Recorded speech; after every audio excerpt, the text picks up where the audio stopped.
them on. We'll have the lapels the next time.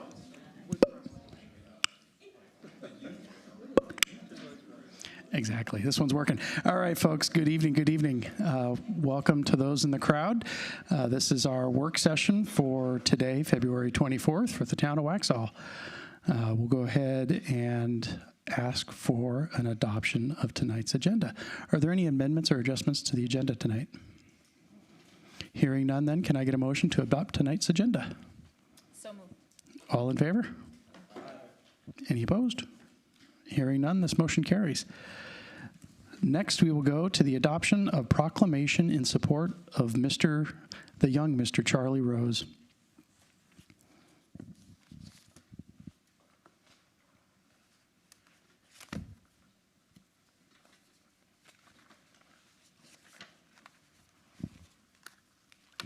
Would anyone like to read this, or shall I? Hearing no volunteers. Very well.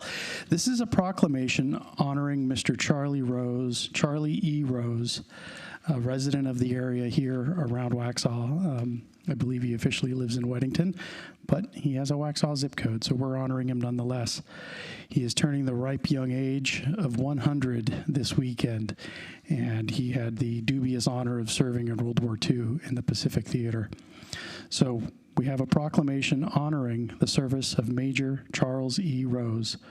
Whereas on February 28th, 1926, Major Charles E. Rose was born in Kansas City, Missouri, and has lived his life defined by courage, dedication, and service to his country and community. Whereas Major Rose enlisted in the United States Navy in 1943 and honorably served as a signalman aboard the USS Bolivar, APA 34, during World War II, participating in key operations in the Asia-Pacific Theater, including the battles of Saipan, Guam, Langian Gulf, Iwo Jima, and the Philippine Liberation. Whereas, following the honorable discharge from the Navy in December 1945, Major Rose continued his commitment to our nation by joining the United States Army in 1946 as a radio man, serving in Germany and Korea, in addition to serving the 3rd Armored Cavalry Regiment, 9th Cavalry Regiment, 68th Armored, and the 39th Infantry Regiment over his career. Whereas Major Rose completed Officer Candidate School in 1953 and was commissioned as a second lieutenant, later rising through the ranks to major, and served as a commanding officer of the headquarters and headquarters troop of the 1st Experimental Regiment at the Combat Development Experimentation Center in Fort Ord, California. Whereas, after retiring from military service in 1966, Major Rose continued serving others by earning his teaching credential and dedicating 21 years to teaching special education, positively impacting the lives of many students. Whereas Major Rose has continued to exemplify the values of service to community, recently relocating to Waxhaw to be near his family and actively participating in the Veterans Coffee House. Whereas the town of Waxhaw, North Carolina, is honored to recognize Major Charles E. Rose for his distinguished military career, lifelong service, and commitment to improving the lives of others. And now, therefore, be it proclaimed that I, Robert Joseph Murray III, Mayor of the town of Waxhaw, on behalf of the Waxhaw Board of Commissioners and the citizens of the wonderful town of Waxhaw, do hereby honor Major Charles E. Rose for his distinguished military service, his dedication to education, and his continued contributions to the community, and extend our deepest gratitude and appreciation for his lifetime of service. Duly adopted and effective this 24th day of February 2026.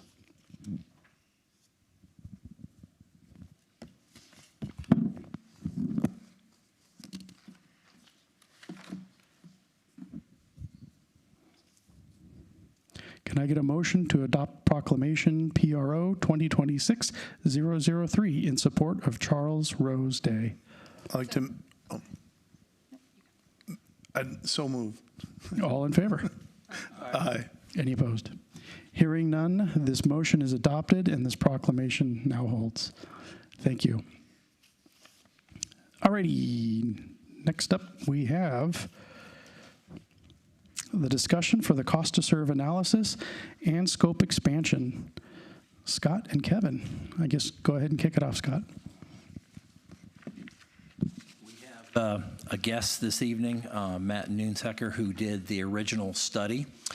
You folks back in November, I believe, asked for him to come back. So I'm going to turn this over to Kevin and Matt, who will help with the discussion. You should have things in your packet, but they'll try to frame some things for you, and then it'll be y'all's to discuss from that point on. Sound good? Sounds good.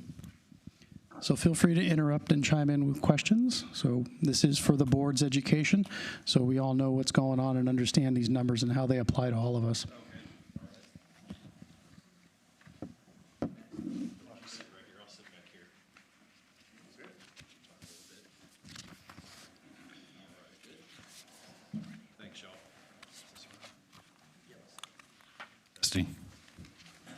Thanks, y'all.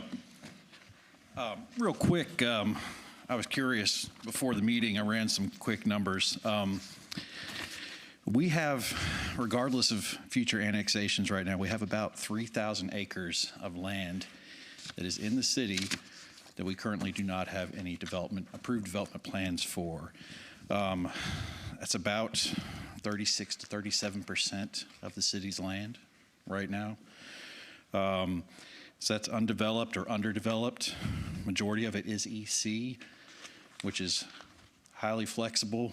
But I think we have some other properties as well that could redevelop. So it could be as much as 40, 42% of the city that is kind of available for redevelopment in the future. There's a lot of variables there, but the cost of services really leans into this. We need to be thinking about what we want to see there, what we're going to get is going to give the city the most bang for its buck, so to speak.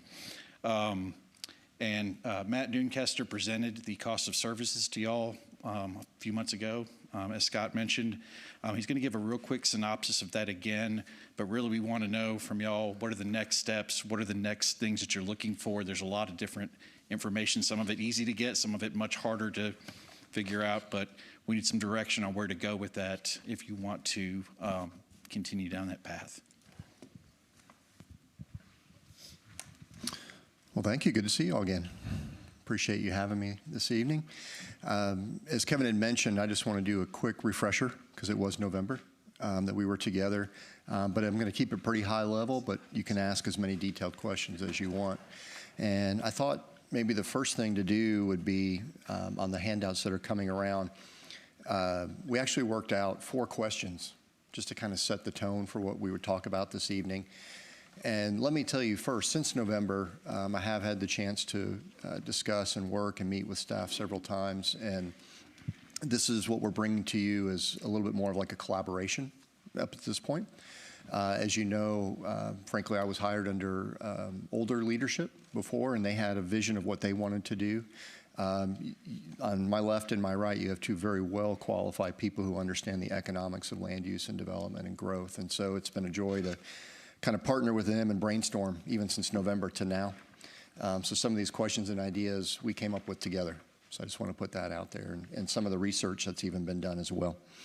So the first question, though, is all to me, and I'm just going to go clockwise, starting in the top left. If you have any technical questions about what I did specifically, I want to make sure we're here to answer that for you. And again, what we did was a cost of service analysis town-wide was our original charge. Then if you just kind of continue around the clock, then the other question, though, is based on what some of the findings might be, what are you interested in terms of solutions or the symptoms of what's going on? As Kevin had mentioned, you have a lot of undeveloped land still ahead of you, so are there certain development policies you're looking to put in place that might shape the intensity, the location, the pattern, the form of development, which for many things you're trying to achieve, one of them will be tax production. And just to be very honest with you, basically your future land use map creates the wealth of the town. It creates the amount of money you generate in part in order to turn out the money you need to provide services. So, I mean, there's a direct correlation between your development pattern and how much money you're going to have to provide services in the future. If you go to the bottom right corner, Also want to start thinking a little bit about what I call the full cost of infrastructure. You have a lot of nice, shiny new things right now. Over time, they're going to age. And when you're in 10, 15, 20 years from now, those things need maintenance. And to be honest with you, some communities are almost hooked on growth like a drug, because what they do is the new growth that's shiny and new, they take their tax dollars and they fix the old. And so they're subsidizing back and forth. But eventually everything ages and it's their turn to receive the growth. And so if you decide to slow or no growth, then you have to have a different mindset of how you're going to pay for things and rainy day funds when you're budgeting and that kind of stuff. It's not to say don't grow, but you just have to plan ahead for how you're going to maintain your infrastructure and those kind of things as you go through. And so just to be very clear, when I talk about the 4 phases of infrastructure, I'm talking about either construction or purchase of something. And then you have to operate it every year, and then you have to do certain maintenance to it every year or every couple of years, and then eventually you have to replace it or rehabilitate it. And that's when the big thing comes in. And where communities have trouble is they defer that maintenance until it's an immediate now, like the fire engine won't roll, the tires won't roll anymore, something's broken on it, or the street completely washes out, those kind of things. And now you have to emergency plan for those things, and they're usually more expensive than if you had done the maintenance year to year. So again, something to think about there. And then as Kevin had mentioned, sort of what direction you want to take from here. Again, are you looking at policies that influence growth and development? Are you looking at capital spending scenarios or targets you want to look at? There's a whole array of things that you can do when you're looking at solutions for these things. So with that kind of setup, we'll move past the cover slide. And again, under my contract, which because we waited for data to mature, remember, we waited for the assessment to work its way through for data. So we've been under contract with you all for a very long time, although we were on pause for a very long time as well. But under that initiative that we had originally, we were really focused on the town's resources and what you could control in terms of revenues and expenditures. As we've had our conversations together, we've talked more about total picture. So schools, water, sewer, NCDOT, all of those kind of things as well. And we've done some initial just kind of sleuthing and high-level research. But as you can imagine, I'll use the schools as an example. And I was a long-term resident of Union County for many, many years, so I know this firsthand. But when you start to look at the values of the county and those kind of things, there are certain areas of the county that are probably paying more in than other parts of the county to the school system, just from their tax values and those kind of things as well. And then the amount of state and federal funding coming in is actually significant for Union County. So you have to pull it back, and we could take the number of students and the cost right now and say per student it costs this. But if you really want to know it for Waxhaw, you really need to say, okay, what does it cost to go to Cuthbertson High School? Because that's your cost there, that's your revenue that you're coming in. But we would have to get, and frankly, a true partnership with the school district where they would release to us how many students are in each household. And some of those things that they tend to hold pretty tight to the chest, we would have to help, really, frankly, through your relationships, unlock some of that information as we go through. But you can do a high level, and we can report some of the findings we've had with conversations with them this evening. So then I move into what says Part 1 on the slide. And frankly, this was the section, Part 1, that we were contracted to do. And so by part of that, what we did was we looked at fiscal year 23-24 as your budget year. Again, we started pretty early in this process. And we looked at 6 different development categories. So a single-family home on a single lot, a townhome, an apartment building, and then general retail, office, and industrial. And we tried to figure out generally what do each of those 6 development categories cost for you to provide services on an annual basis, operating and maintenance, and what do they bring to you in revenue on an annual basis. And we did an average town-wide cost study, which I'll be honest with you, frankly works 9 out of 10 times everywhere I go. As we peeled back the onion on Waxhaw, the numbers you have for single-family detached, feel pretty good about it because you have a huge sample size, a lot of single-family homes. When you get into, you have 2 apartment complexes, or you have really just Waxhaw professional office as one, like the law of averages are really going away, like sample size is a concern. And so what we ended up doing was we generated the numbers that we had to contractually, and you see those on the next slide. And again, you see that the single-family detached and the townhomes and industrial would be positive net revenue. whereas the apartments, the office, and the retail would actually be negative net revenue. Now, it's town-wide averages. So it's taking into account the new and the old and everything going on. But what we ended up doing, and as I was frankly giving my briefing, I think it was in June, it just felt a little bit uneasy if all I did was fulfill the contract but give you numbers based on such weak data in terms of number of cases to look at. So we volunteered to do what's in part 2. And part 2 was to dive down deep into specific areas to figure out, well, what is generating a positive net revenue and what might be a draw as a negative net revenue, and what are the characteristics or correlations that go with that? Is it the age of the neighborhood? Is it the number of amenities in the neighborhood? Is it the density of the neighborhood, the unit cost of a home, a median value of a home, those kind of things?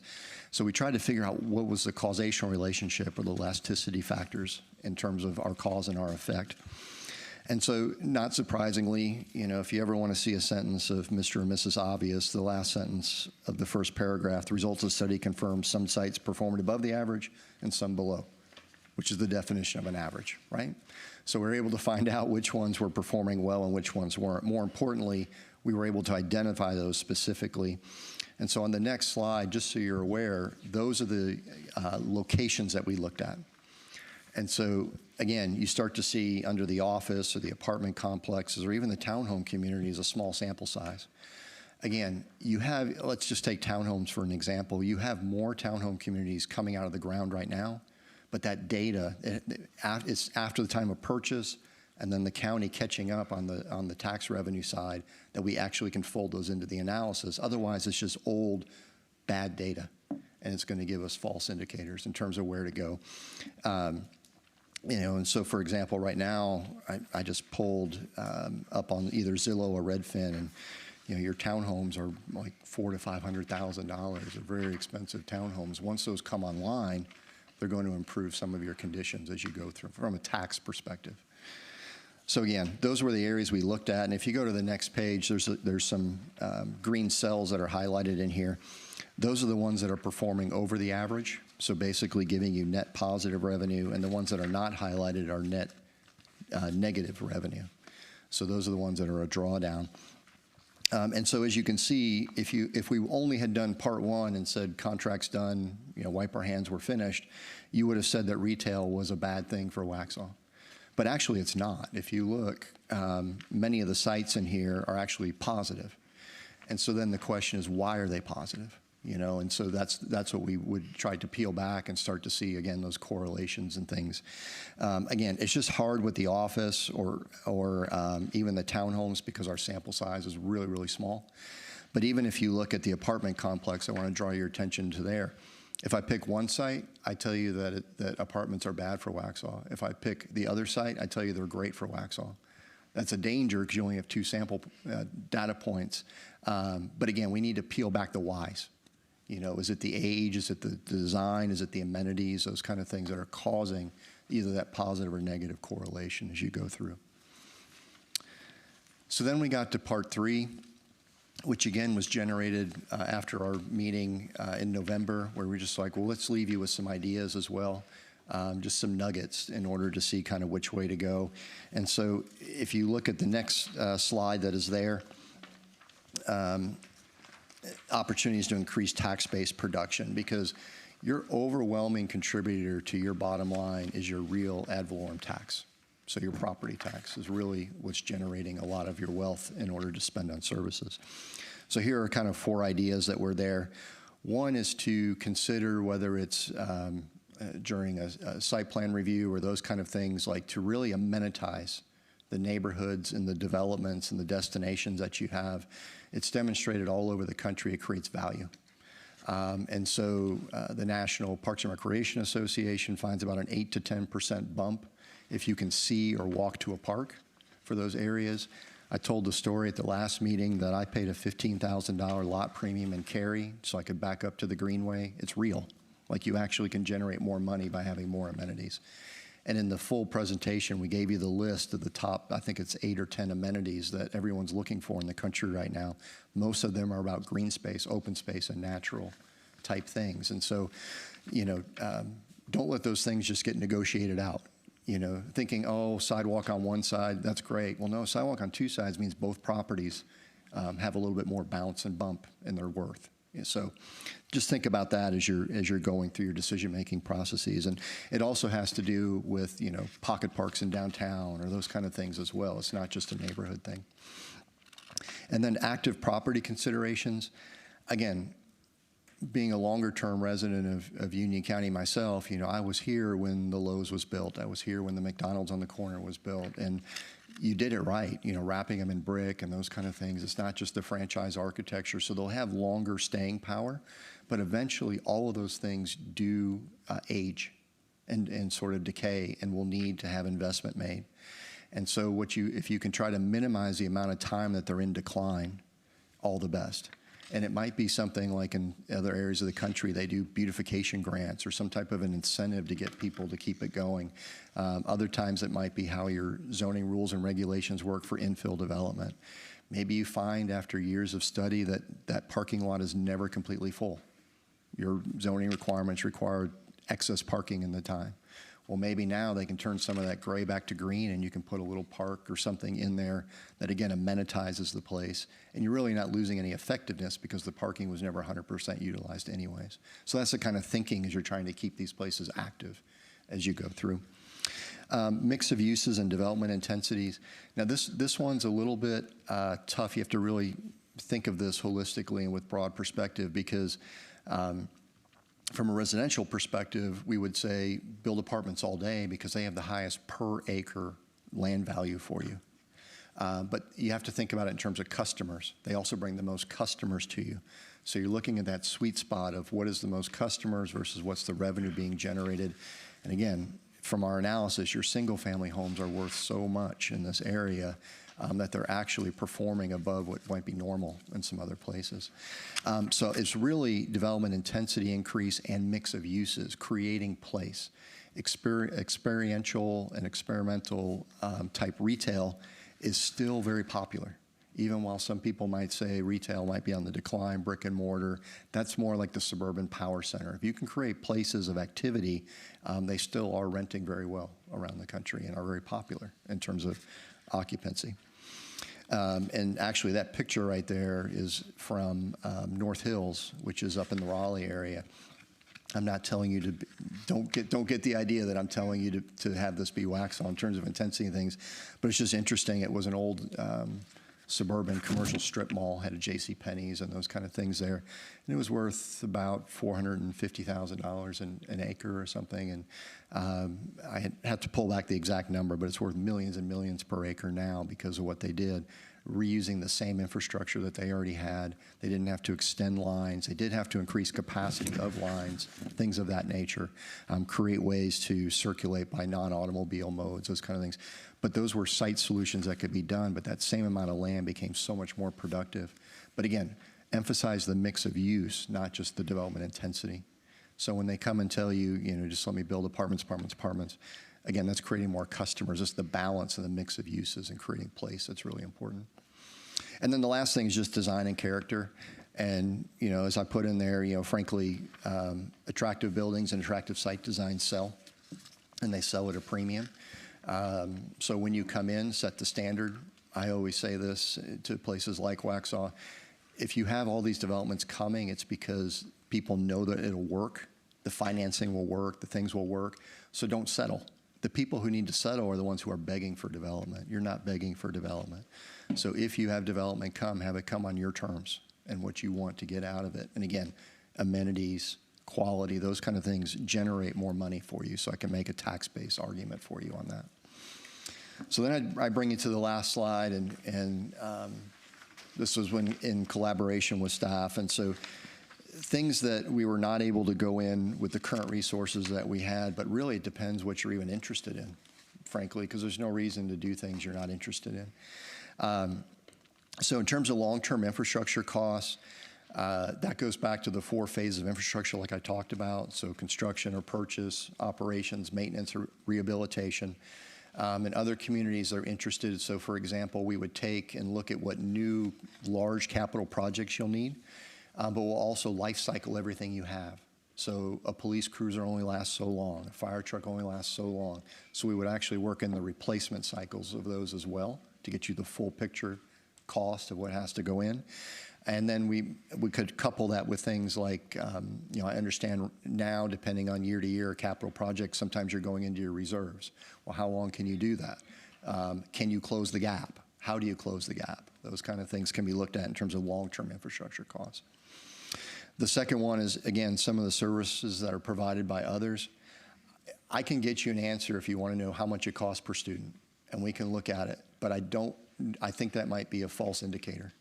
I think, and frankly, we have to unlock some of that data either through your partnerships or through them just wanting to do the studies on their own potentially. But right now, and chime in if you want on the conversations like with the school district or the others, if you ask them what it costs to serve, they can't tell you right now. They don't know. They just kind of do it. You know? And it's funny because like when I work with school districts, don't ask them to think any more than 5 years out. They just literally can't do it. And so it's just a different mindset in terms of how they look at things. And they're so weighted on federal and state funding that it's really an interesting kind of model here. Do you remember the percentages? About 55% is state, and about 30% is local, and then the balance would be federal and/or other. Oh, others, yeah. I don't know what the other is. I thought. We'll call it grants, donations, and in-kinds. And then things like with NCDOT, we would just really want to look, it's less about property tax or things, and they're more like about gas tax and stuff like that. And again, when you start to get into NCDOT level, you're getting into different district levels. And again, they're slotting the money even more around to pay for projects in certain areas while everybody's paying for them. So in some ways, you would want to do a snapshot in time, but you'd also want to look historically back a little bit to see how that money has moved around to kind of see the benefits of those as well. Revenue versus cost for some specific build-out scenarios, and this goes back to what Ken was mentioning in the opening. If you have 43% or so vacant land, what if you build it all single-family detached? What if you build it with a mix of uses? What is the optimal mix of uses to build? There are models and tools you can build that'll give you some feedback on those things to approximate sort of what is your best balance as you go forward. So it's something that can be done.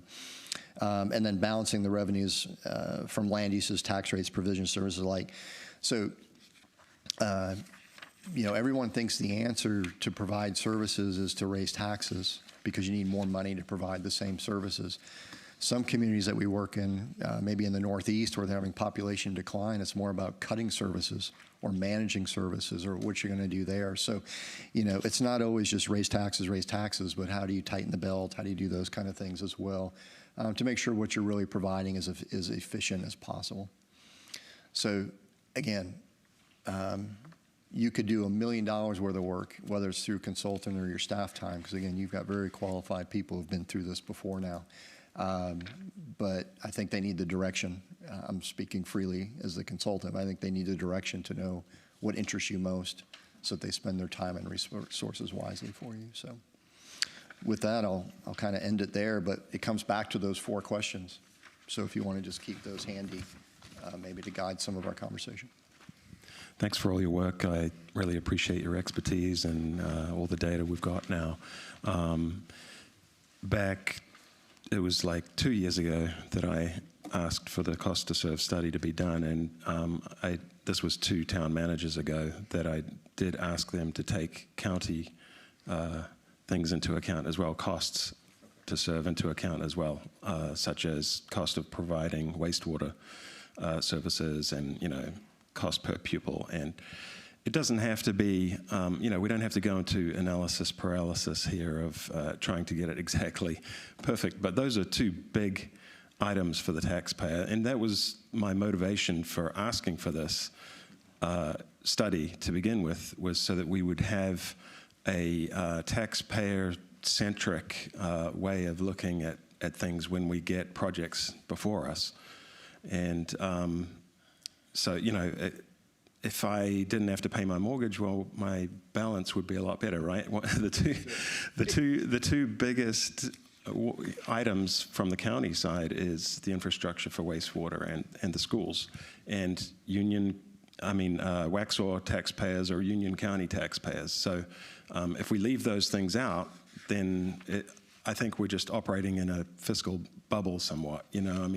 Things might look nice on our balance sheet, but then, you know what I'm saying? Yeah, the burden is still real for the taxpayer. It's just they're paying somebody else. I get that. I would be most interested first in the schools because it's property tax driven, and then looking at the rates in terms of water sewer as an enterprise fund. So I think there's two ways. Those departments would be looked at differently for each one, but the schools to me would be like my number one interest, and then the water sewer. Obviously, it's expensive and things, but that one. Yeah, I know you were saying about the Cuthbertson versus average across the county and how that could get a little muddy. We don't have to get too granular here. I just feel like we should not just have this be a Waxhaw bubble. We need to have some thought, and it would help with board decisions if there's a formula that staff could go through and say, well, we've got Matt's data from his cost to serve study, we've got a couple of numbers from Union County, and we just put it into the formula. Here's how we think this development would play out. And it's not an exact science, but it provides some transparency for the public and helps us to understand as well. Yeah. I understand completely on that, and I think that's something, if we did get those numbers, we could definitely present that to you. I would probably try to split them up a little bit when we're presenting, just because of the fact that they're coming from two different pots, but I do think it would paint the bigger picture there to kind of know all of that. Some of the other stuff in there, like our infrastructure costs, we haven't gotten into great detail on. Those are things that are going to directly influence the town and are coming directly from the town's revenues and everything. So I would add those in to that pot as well and do as part of the calculation. And you can come up with some rough averages per land use type on what those cost. So, yeah. But students too, I guess, different types of development and different. It's all right. It's fine. Just thinking. So I guess a concern for me is the roads, the bridges, the sidewalks, because later on this evening, we're going to be talking about what type of grant we can apply for to improve our roads or add a road. And even at a 20%, because that would be our responsibility, 20% of X amount of money, we can apply for $25 million in this grant. But 20% of $25 million per year in 5 years is a lot of money. So when we take into consideration the growth and all the residential homes coming online and the commercial business we are going to be going after, because that's what we need, our ratio is upside down, we need to consider that, because that, again, is going to be a direct cost to the taxpayer, whether it's now, later, over a long term, 5-10 years. So that's important. Now, whether we do a rough estimate of that, if we can do that in-house, that's great too.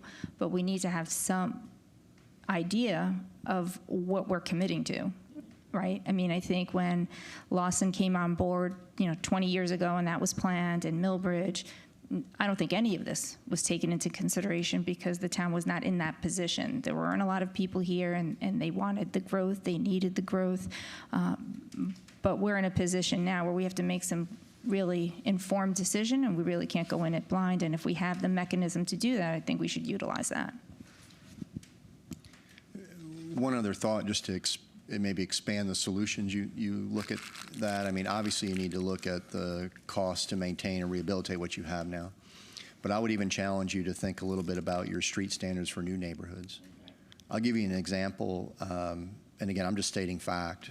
I used to live in Marvin, and in Marvin, I lived in Marvin Creek, and there are driveways there. My driveway was 125 feet long, okay, but yet they required 32-foot wide streets, thinking people were going to park on the street. Nobody parks on the street normally because their driveways are so long if they're not in the garage.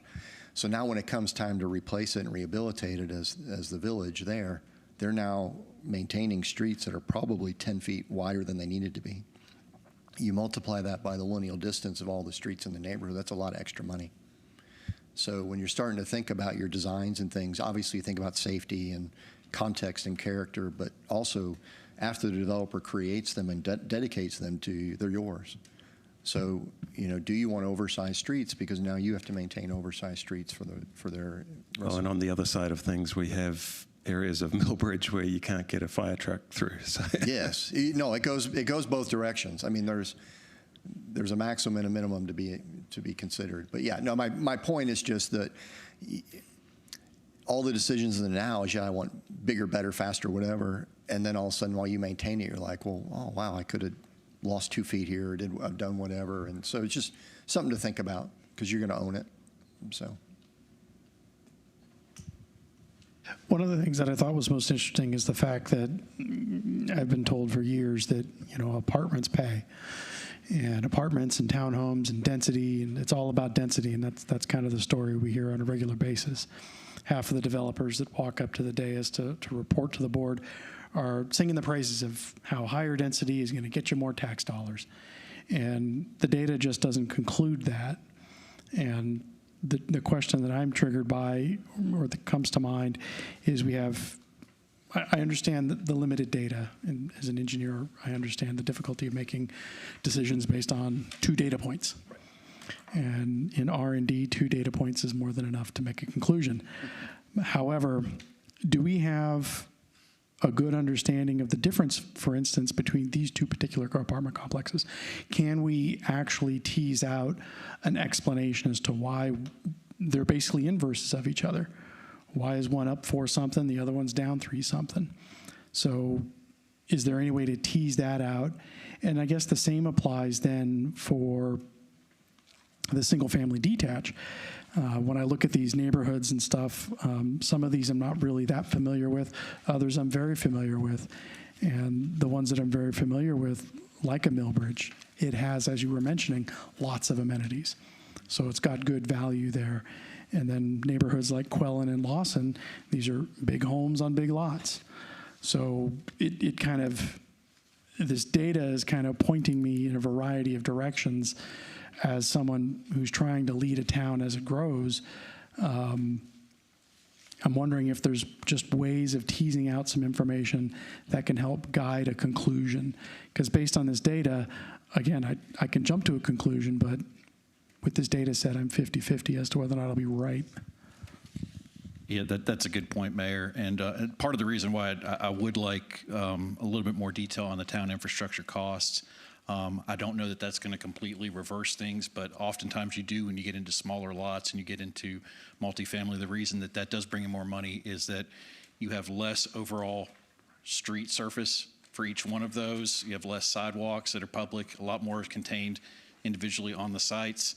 When it comes to lot size, typically the larger the lot, the more overall cost is going to be on the city, because the more street and the more sidewalk, street trees, which we've already encountered.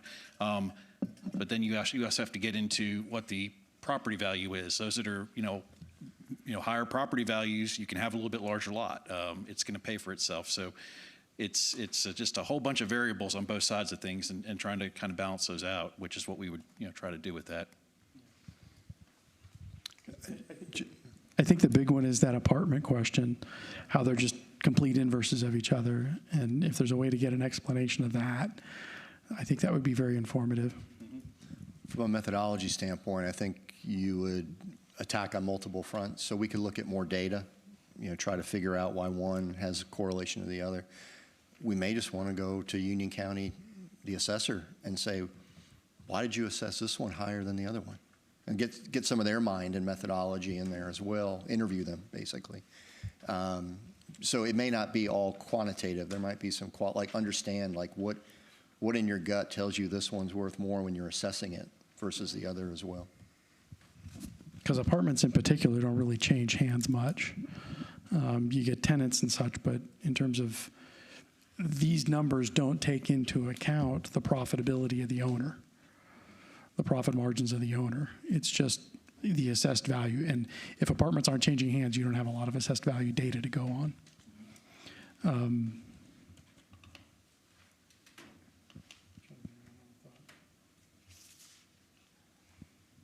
sure it'll come back to me. I think I had another thought, but not recalling. We talk about streets and street size, and I think we just touched on the differences between Marvin and then Marvin and Millbridge. Again, opposite sides of almost different coins. The Millbridge streets are almost unusable. If you've ever attended someone's party in Millbridge, it gets pretty packed pretty quick. And if there's most of those streets, if someone's parked on both sides, I mean, to Commissioner Wedger's point, you can't get a fire truck through there, and it's difficult enough just to get your car. So I think that we need to think carefully about standards when it comes to road width, for instance, because I look at some of the new townhouses that are being developed. That's going to have the same problem. Once those places are fully occupied, I shudder to think what it's going to look like driving down those streets, and the problems that EMS will have to try and get in and out of those small little neighborhoods that are going to be completely impassable because the roads are just too small because there's no place to park. So that's definitely a big concern.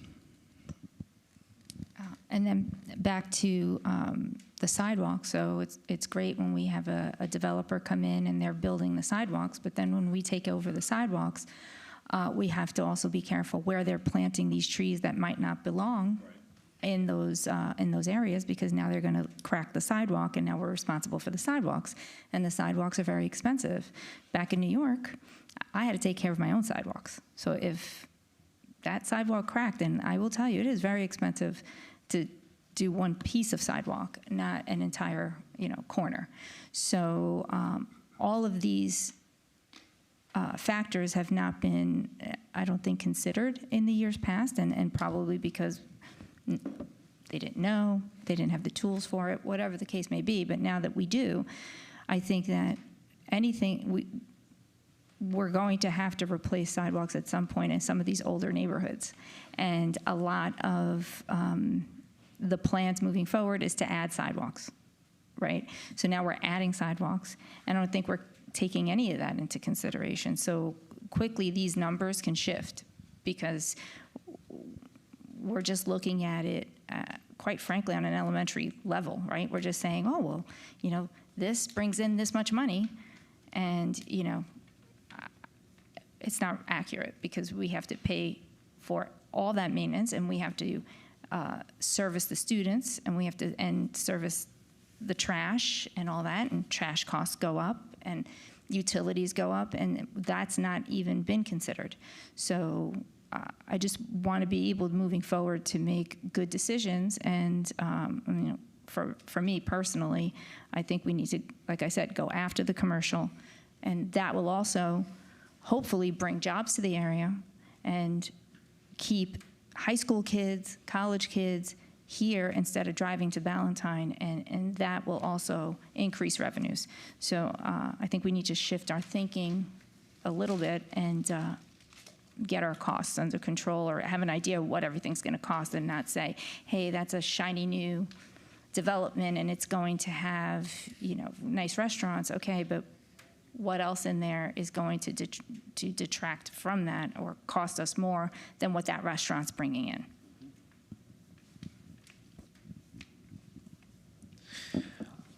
I know for me, one of the concerns that I think of to add on to what my other commissioners have already laid out, roads, infrastructures, water, sewer, I mean, all those are tangible, traceable data points. One of the data points that I think gets undervalued is essentially, and we're going through it right now, is we're having to go through a retrofit on Kensington. That's a data point of a cost that could be tracked. A reasonable retrofit in a critical area and what that cost in that section essentially is burdening the town and the taxpayer at this point. But that wouldn't be just the only retrofit that we'd be looking at over time as these pressures continue, because in reality, Waxhaw is essentially a regional linchpin, essentially with multiple directions of pressure. growth is going to inevitably continue. How do we address those is essentially what we're discussing right now, and how to put it in a tangible number. But the retrofit of some of our key sidewalks, I also know that we want to expand some of those things into multi-use trails. Well, that will be a cost over time.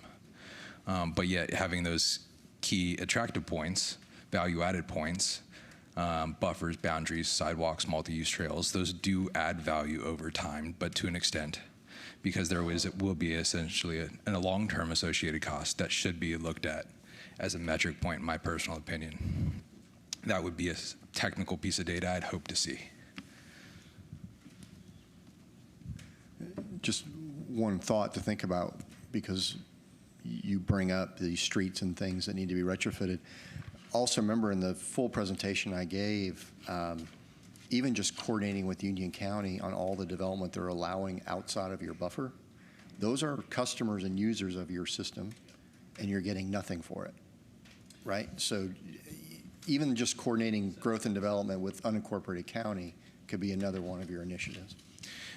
I know definitely, longer term, creating better regional partnerships, better friends over the region, exploring how our ETJ can be utilized to best partner with us as a municipality too, with our county teams. So I know that is a longer term conversation, but it is a critical one to bring to your point. We do have essentially spillover from our county, and that spillover has an impact. It's been clearly metriced before in a traffic impact analysis. But at the same time, those are multilateral conversations with county partners at a certain point too. And I think that going back to what I said before, with the county and other partners, I think some of the developments coming online now from the county were approved probably 15 years or so ago, again, without maybe thinking ahead and that sort of thing. I think everyone's in the same boat right now with dealing with decisions made a long time ago and now trying to work around it. So I think that moving forward, like, what do you need from us? What kind of, for me, I'd like to see a little bit higher level numbers with schools, sewer, and water. I don't know how everybody feels about that. And some numbers on the infrastructure costs of what we need to fix and what's coming online. We know what developments are coming. What's that going to look like when we have to repair something? So, yeah. I have one thing I think that might be worthwhile when it comes to the schools. I know Waxhaw and the way our zoning currently operates, Waxhaw is not a conclusive zone. We are essentially having, we spill over into a couple of different clusters, I believe the school calls it, and cluster zones. Part of Waxhaw is part of the Parkwood cluster, and then we have a Cuthbertson cluster, and then Kensington and Marvin kind of have a little tug of war between those. So it might be wise to break that down into a possible school cost per cluster, if possible. But at the same time, too, I know at a broader view, yeah, having a holistic view, of course, is always good. I think for that, I think a holistic view might work right now, because I think those numbers are going to be harder to get. It's going to take a lot more time. I mean, and we're paying county tax for that, so that's in our tax bill, spread across. But I think that growth has an impact everywhere, right? So now the schools are going to need to be fixed, and the bonds are going to be put up, and a bond is a tax. People are paying for that. So I think a holistic number, I think, would be good for now, and just to get something concrete, and then maybe drill a little bit closer to the infrastructure numbers, and maybe working with the county to get their water and sewer numbers, which I think, Scott, you said you had a conversation about that.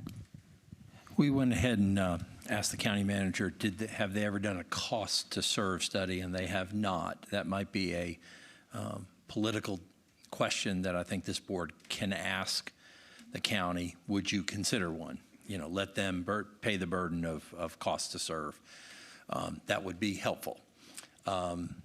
We can get high-level numbers. We just can't get any deeper than that.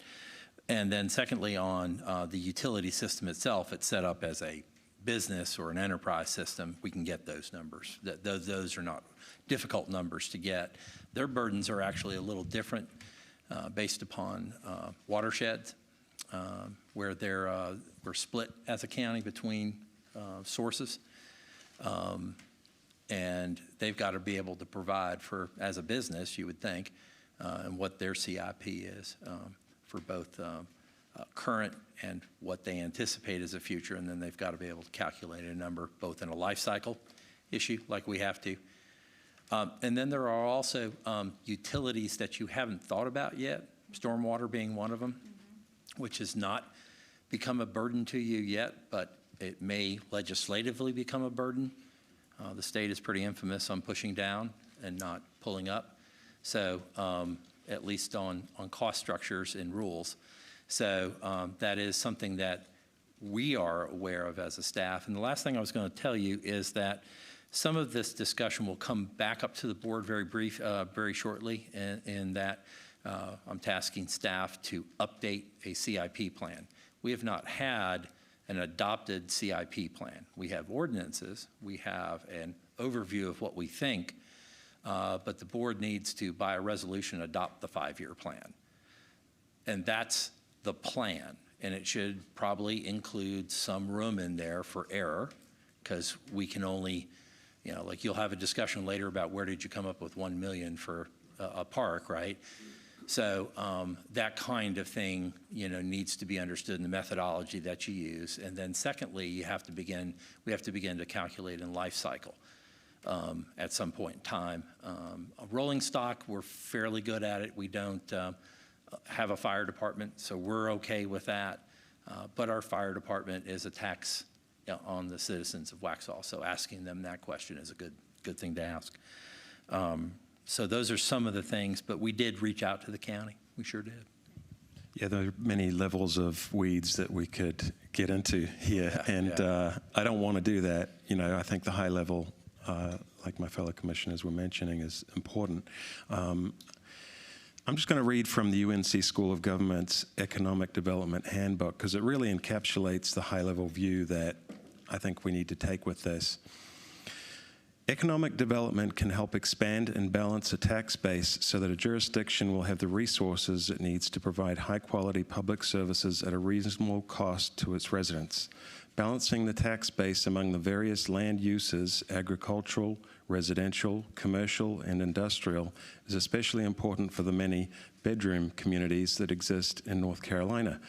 These communities rely on local tax bases comprised mostly of residential property. However, residential development does not typically generate sufficient tax revenues to pay for the public services it requires. By contrast, commercial and industrial development projects not only pay for themselves, but produce net tax revenues in excess of the costs for needed public services.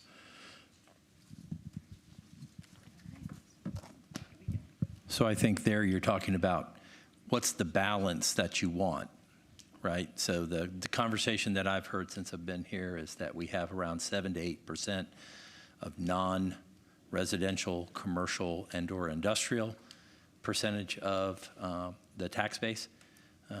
And the question is, that's been around for, the town's been around for what, 130, 140 years? And that's the number.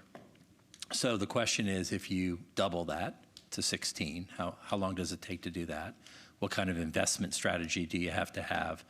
And what kind of infrastructure do you have to have in place in order to do that? So lots of great questions about what you want, and then how do we plan to get there? So we want to make sure also in this, because I know we're asking you that in this study, what else would you want in any future information? I hear you saying balance.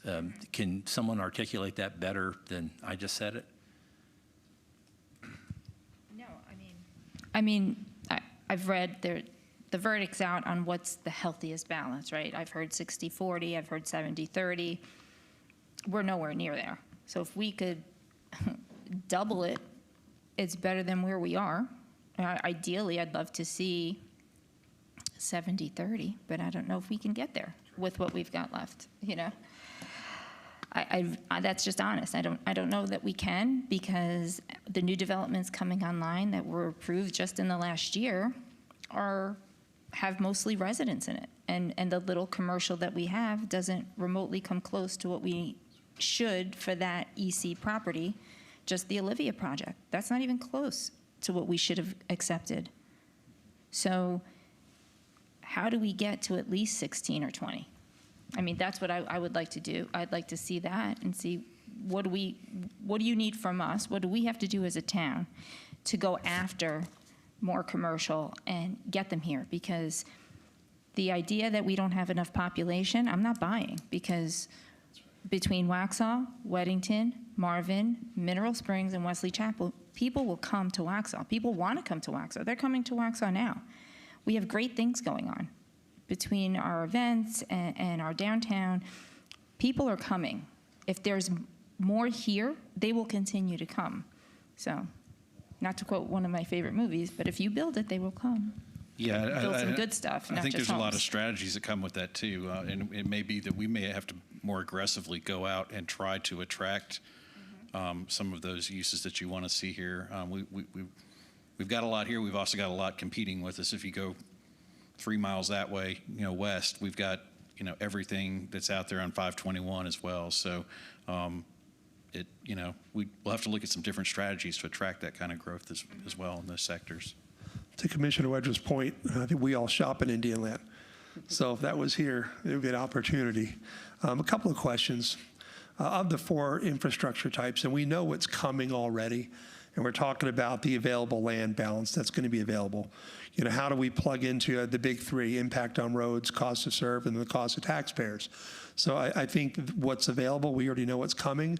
How do we plan within your scope? I know it's not a plug-and-play system, but based on today's values and metrics, how do we best look at what's available to build on so we can meet those needs? Which, again, that imbalance of 93.7 or 92.8, whatever it is, that's not sustainable. Well, and even to that end, what I would ask from a researcher standpoint is you may set a goal to double from 8 to 16 as a town, but of the 43% left, do you want to set a goal of 70-30 for that? And then whatever that does to improve your bottom line is what it is, but what do you want to, I'm working in a community right now in the Triangle, and they would love to change it, and I look and you've got like 10% undeveloped. I'm like, it's done. Like, there's nothing we can do. You have 43% left. So what goal do you want to set for the town, but what goal do you want to set for your yet-to-be developed area might even be more important, because that's what you really control.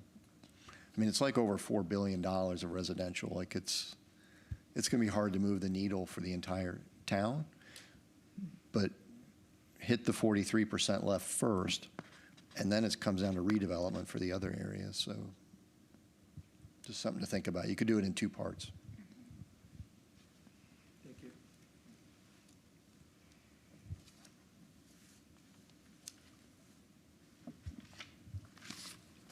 You were talking about resources available to us.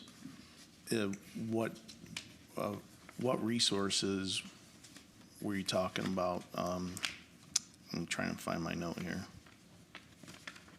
Yeah, on a revenue versus cost for specific build-out scenarios, to do those calculations, where do we get those resources? Are they available right now to you, Kevin? We would need to actually dig into some of those other numbers that we were talking about on here, but then we could apply that. There are revenue calculators that you can create once you know kind of what your rough costs for different types of developments are.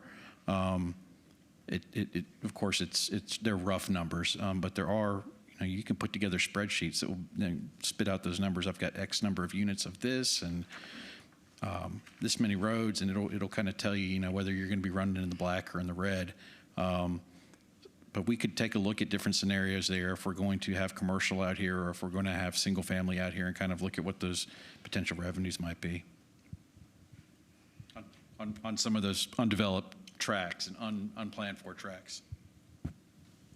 Just from my perspective, I would also just look around the state.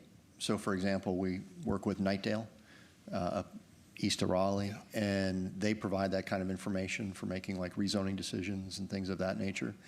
And I agree, we can analyze it to a high precision, but maybe looking at what's been used in other communities and has passed legal challenge and things. You don't want to get into contract zoning and things where like you have this spreadsheet and now you say, oh, if you build me this home at this price, I'll say yeah, and that's contract zoning. So I would also say to look around. You can go through the school government as well to just find out what your peers are doing because it's stood the test of time.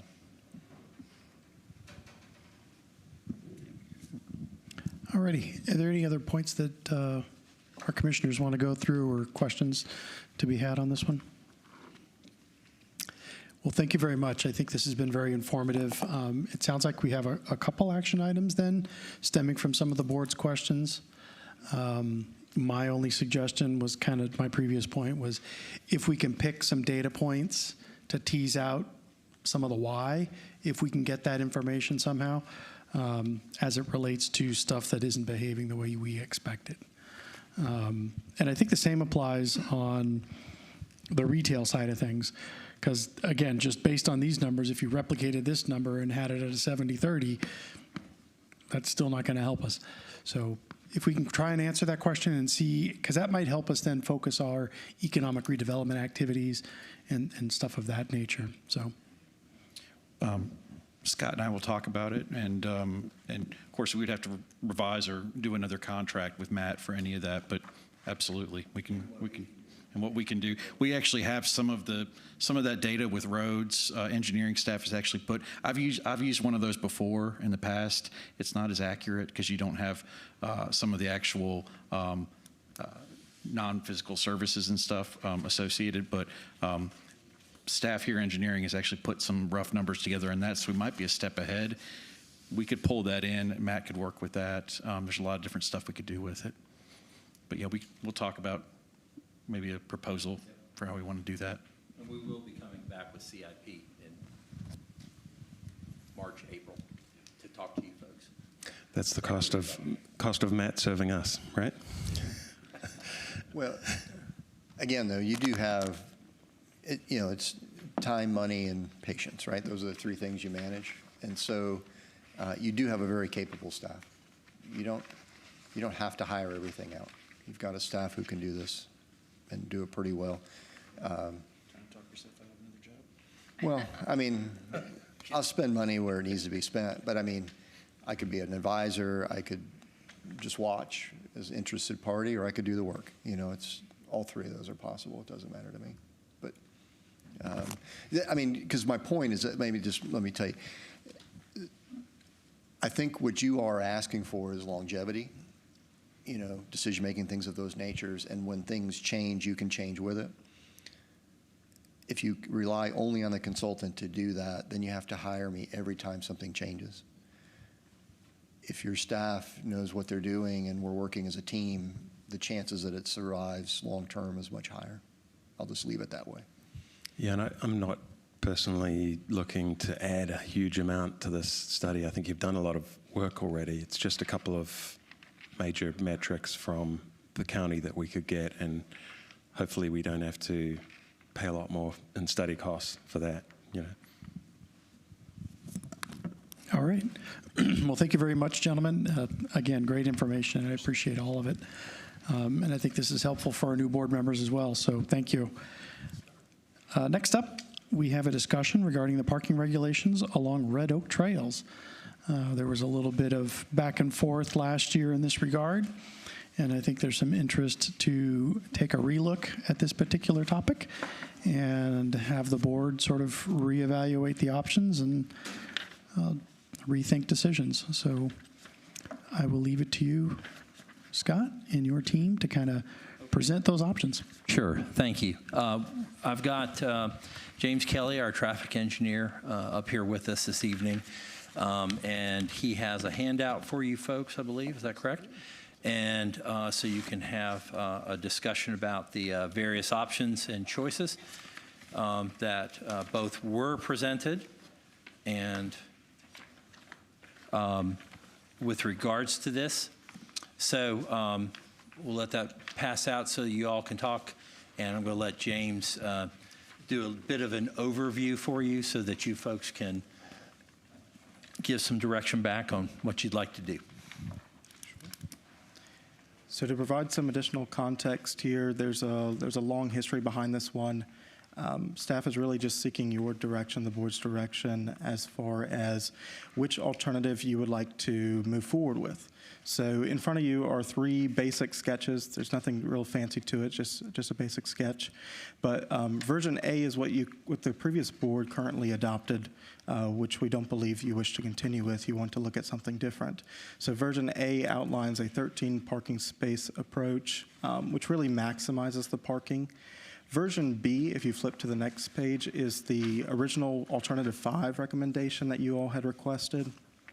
This does still provide parking on both sides, decreases the parking spaces from 13 to 11, so you're still meeting the minimum desire of the 5 to 7 parking spaces that the business owners had requested. And then ultimately, version C is focusing more on limiting parking to one side of the roadway, making sure that there's adequate parking widths to support larger vehicles. So that's really the gist. We're looking to get your feedback on, number one, do you want to keep with what you currently have, or do you want to look at something else? What are the questions then and recommendations of the board at this point?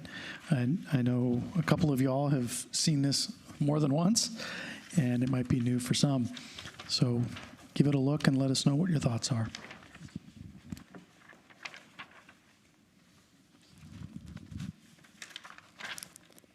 They're parking on both sides of the street right now, correct? That is correct. It's just the parking is not designated. So the issue here is once we start to designate parking, we have to abide by all the standards, the ADA standards, and the modern codes. So right now, you can park on both sides of the streets. It's just undesignated parking. Do you have a feel for the peak hours of how much parking's being done right now? It varies. Most of the time, it does occur on the weekends, and then during certain points during the lunch hour rush during the week. We've gone out there, staff has gone out there multiple times just for observation purposes to see, how many cars are parked on the street during some of these peak hours. And it does average between 7 to 9 typically on the higher end. On the more average to low end, you're looking at about 3 to 5. No, that's excellent. Thank you. That was the information I was looking for. I think I would love to be able to keep parking to one side of the street. The only problem for the option C, and I'm going to contradict myself, or not contradict, but I'll give you 2 sides here. I like the fact that it's on one side. It sounds like the 9 would be enough parking for those peak times, but every time somebody wants to park on a street, they have to cross. And so some of those days where it's a lighter traffic, you could park on the near side of the street, and that might be enough parking. But you have the ability to park on the other side if necessary. So it's safer to have some parking on the near side of the street. So there's a yin and yang there. For me, I would like to see the 9 spaces and kind of keep that street more free. But going back to your original proposal, which was 11 spaces, I think, and was option B, where you have the longer sight lines or better sight lines for the crosswalk, I mean, I think that's kind of where my mind's going, just because you can park on the near side of the street, have the option of parking on the near side of the street. I think the complaint has been that having parking on both sides of the street causes a problem with cars turning in. They turn in pretty quick over there.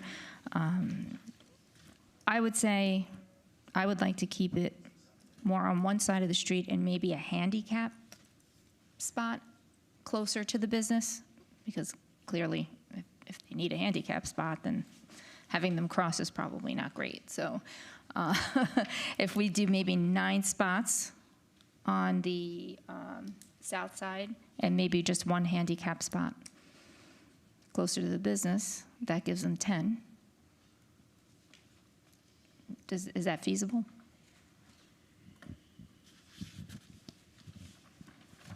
Short answer is we'll have to take a look at it. Longer answer is I think yes, as long as we look at the ADA codes and we're able to meet that. If you look at version B, for example, you'll see like the spots labeled 9, 10, and 11. There's room to work there as Right. far as making sure that we can meet the ADA, but I just can't give you a firm answer until we really dive into it. Right, because if 10 is already an ADA and you're not doing 11, Correct. I mean, I'm no engineer, but I guess it might work. So- The trick is, yes, as long as we still have that adequate aisle width that we'll have to build there. Okay. Because if you still have 10 in that placement, you'll have to narrow the other side there for a little bit as far as the parking to make sure you still have adequate width, or expand the width of just that particular parking space. So there are options with that. Yeah. I mean, I would be comfortable with that, just so that the handicap parking is there, and if utilized, it'll be utilized with a tag. It's just not going to be a random person using it and parking on both sides of the street, and I think it satisfies the extra parking that they requested, plus it gives them one more. I recall in our community meeting at the Oaks on Providence that the community members openly expressed that there would be reasonableness to have a handicap parking along that side that we're talking about. If you're looking at Plan B, it would be a parking space labeled number 9. So I totally concur that having a handicap on that side would be reasonable. If there's additional room to have the handicap also away from 10 and 11, leaving that frontage essentially open for navigable purposes for cars and vehicular traffic, as well as the larger vehicles and buses, that I think that would probably be something that would be optimized. I know that we've talked about 9 parking spaces. I would designate that on the east side of Red Oaks Trail, on that wooded side. I think that's reasonable. If you had 9, 10, and 11 for handicap spots, essentially closest to the hair salon and the actual active commercial property, I think that would be something that would be reasonable if, again, the ADA compliance allows with our engineers. So to add on to that, we did look at the ADA locations. So number 9, there is a slight issue with some of the grades there. So we were concerned about that, just preliminary looking at this. So really, as far as like an ADA spot, 10 would be the most optimal. Parking space number 10 on version B that you're looking at there would be the most optimal as far as an ADA spot to meet those required grades that we'd have to do per ADA code. But we can definitely look at it. I just want some clarification, which is if you're proceeding with that approach, when you look back at numbers 9, 10, and 11, are you suggesting that we should make all those ADA spots, or just have one ADA spot? One ADA spot would be probably my original preference, as something that would be compliant for essentially van loading or something like that for typical ADA services. Now with 10 and 11, again, going back to, if you were looking at version A, it would be 10 and 11. Yes, if that would be possible to have the ADA, I think it's reasonable to investigate. that option. And then essentially, again, if you're looking at version A, having 12 and 13 eliminated for essentially the in vehicular traffic, because what is occurring from firsthand experience and essentially secondhand conversations with neighbors is, as you're pulling in with cars parked at 12 and 13, you cannot see vehicular commercial traffic pulling out of the property, and there's no line of sight availability. And so you can't see in, and they can't see you coming down the road, and so it just creates essentially a conflict. And it's an unintentional conflict section, just because it goes back into what is the available geometry, but to stay in compliance and allow the commercial development. It was nothing that the town could do. It was just essentially what was available at the time. So what I'm hearing is version B have the ADA spot at number 9 that's on there, and eliminate 10 and 11 if that's possible. That's what I'm hearing. That is correct. Sorry if I asked this in the open meeting a few months ago, but would it be possible to take 9, 10, and 11 in option B and then basically push them closer to the sidewalk? So you're cutting into that green space between the sidewalk and the street. Is there any reason the parking couldn't be pushed over, essentially widening that section of the street completely? I know that'd be a little bit more costly than paint, but is that something maybe we can ask the property owner to partner with, something like that? And then that might then allow, being closer in, little wider lanes, maybe there could be a parking spot then, what shown here, maybe to the left of 9 on option B. I know that puts that close to the crosswalk, so maybe that's prohibitive. But the idea being that the main concern with the street is coming off of Providence. It's a narrow road. So if there's any way to take spots 9, 10, and 11, just push them over 2 or 3 feet towards the sidewalk. If that's something worth looking at, maybe we can, again, partner with the landowner to see if that's something that we can make happen. Almost like similar to like a bulb out solution, where you just bulb that inward. Is that Yeah. right? Yeah. Okay. And it would only be in that area of parking, really. So it would be in the section when you come off Providence. You would go in and pave that section, make it a shoulder, and then the rest of it, you would pave it good enough for parking, not reinforced for a bus, not suitable for heavy road traffic, but just good enough for parking, and just essentially get those cars out of the way a little bit. When we're adding parking spaces, our ordinance says we need to put in a certain amount of ADA spaces, right? So it's not like you can move that ADA spot into the parking lot. You can't do that. You have Correct. to, okay. So All right. they're Just making sure. Yep, you're right. So they're treated separately. So, testing 1, 2. There we go. Yes, so they're treated separately. So you cannot count the on-street ADA spot for the on-site ADA spot and vice versa. So when we're designating this, we do have the standard, I believe it's 1 to 25 spaces. If you're adding or designating within that range, one of those spots has to be ADA. So this would meet that.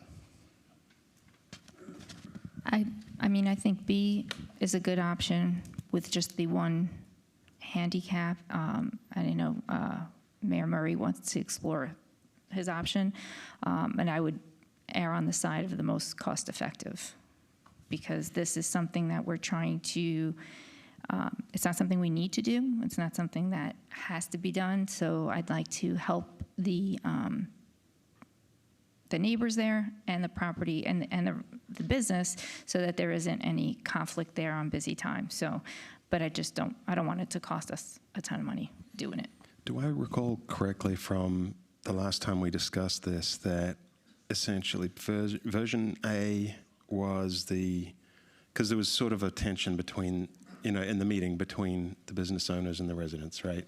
So that your version A here was sort of the more business-centric one. The version C was the resident-centric, and then B was the compromise. Is that right? That's correct. Okay.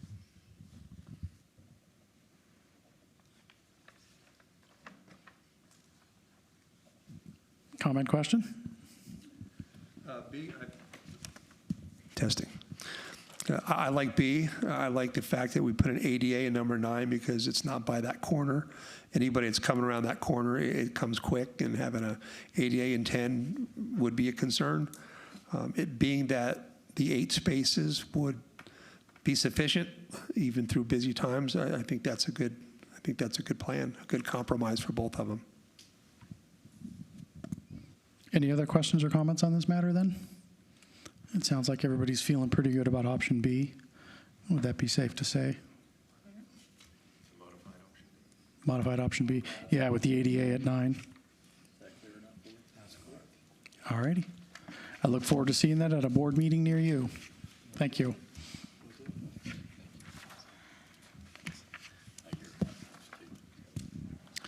Next up, we have a discussion on Safe Streets for All, the implementation grant.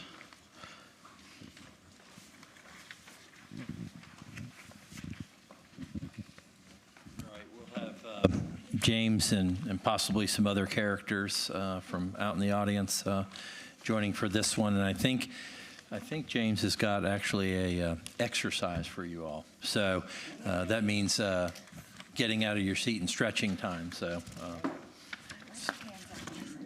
true workshop, right? So the discussion is the other thing to frame to remind everyone. We have a deadline to make an application to the state. Okay, state, not the feds. Okay, the feds through the state. Thank you. I always have to look at James, what's east, west, feds, state. So for those of you who have heard my conversations with him before. So we have a deadline to make an application. Yes, one of the things that we want to do is clearly define what the worthwhile investable number is. There is a 20% cost. So to do this, however, it's hard to ignore 80, fair enough. And it does overlap with some of the other things that we have had in previous CIPs and transportation plan needs. So you're actually capturing that we didn't come up with new things. There are some new things in this, but some of this comes from your 2020 transportation plan. So you're getting some things you haven't been able to get to date.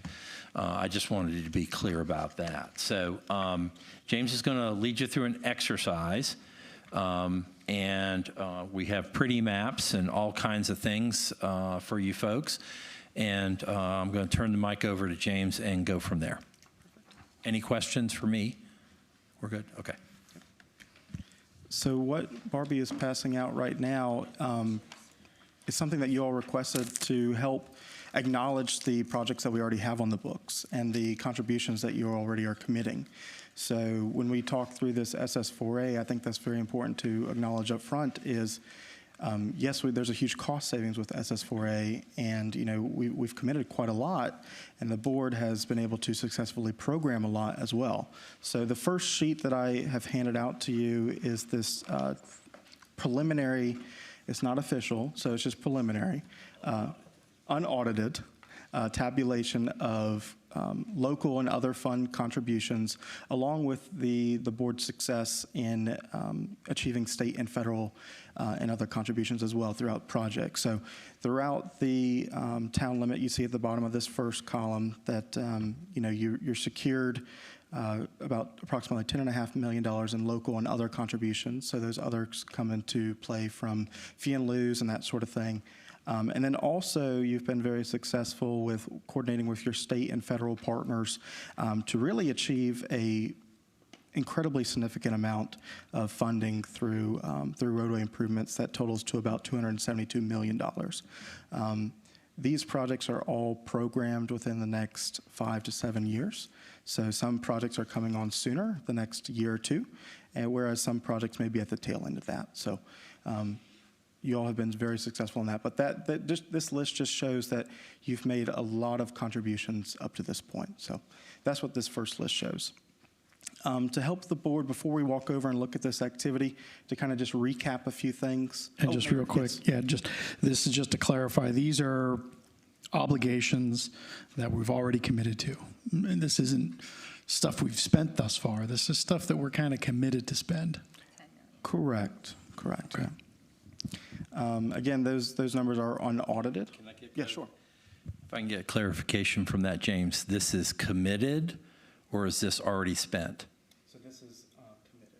This is committed, and that makes sense in my analysis as well, and you have spent probably since fiscal year 21-22 somewhere around 52 million in local monies, but that also includes the buildings and some other things. So you take that money out, probably around 30 million in committable issues, overtime, parks, downtown projects, other things, and other road projects that were prior to this list. So the town's been on about a 5-year investment piece where it's using both current dollars and then other match dollars too. So when I use that number, I'm using a macro number. I just want you to understand that prior to this is future commitments, but you also have been committing for 5, 6, 7 years now in long-term commitments.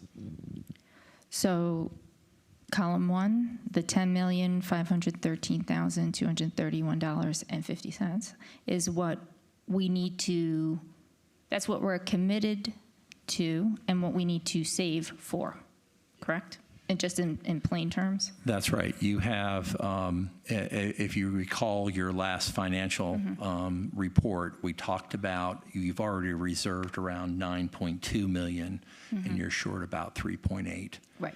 Okay. So that's out of these commitments, and it also includes fee in lieu of, so those amounts. So, right, so so our balance is around $3 million that we still need to account for. And so anything that we're looking forward to, we should consider that balance of $3 million on top of whatever we're going to agree to tonight. Just so that I'm calculating that properly. But let me do one step further.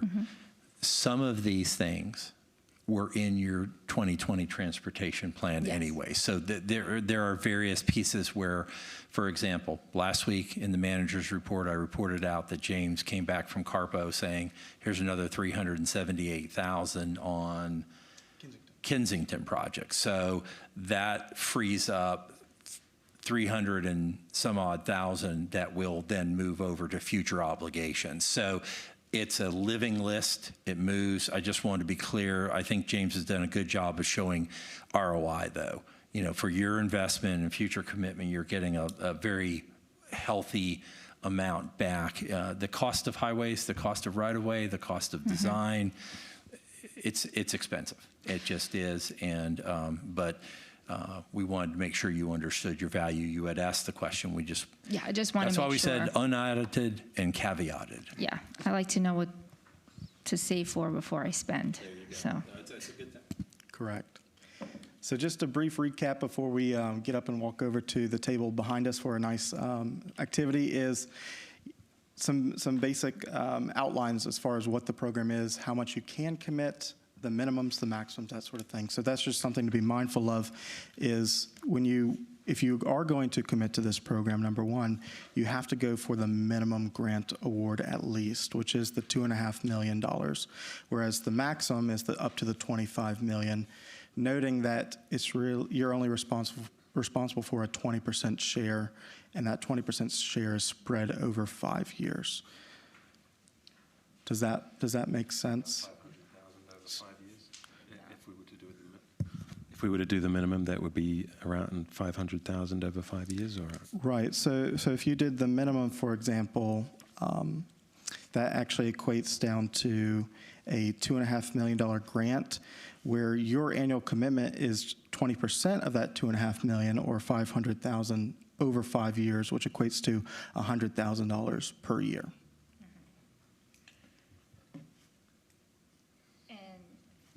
And during the presentation at our last meeting, we were looking at 18,500,000 was a round number, and then I think the calculation was $740,000 per year for 5 years, if we went for that much. Correct. So, So- so this second handout that I'm providing you, it shows that 18.2 million broken further down across road segments. And the key thing to remember is, you don't have to commit to everything within that certain bracket. You can commit to a certain road segment. You can change the scope of that.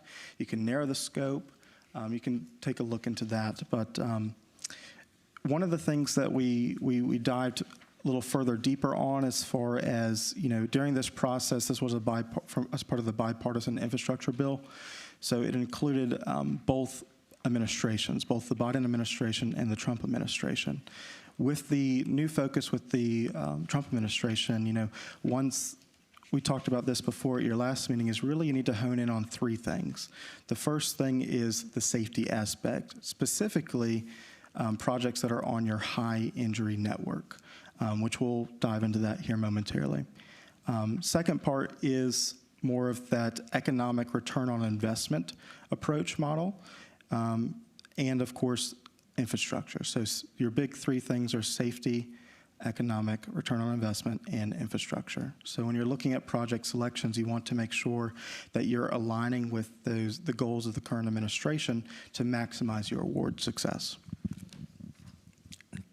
James, if you don't mind me interrupting real fast, how do these grant programs from the federal government define infrastructure? Because just recently we learned that our state defines it slightly differently. And so do you mind elaborating on that definition? To put it simply, the way the federal folks identify infrastructure explicitly when it comes to SS4A is roadways. Roadways, pedestrian uses, or anything really adjacent to the roadway and the roadway itself is infrastructure. So, if you're ready, let's walk over here to this table here.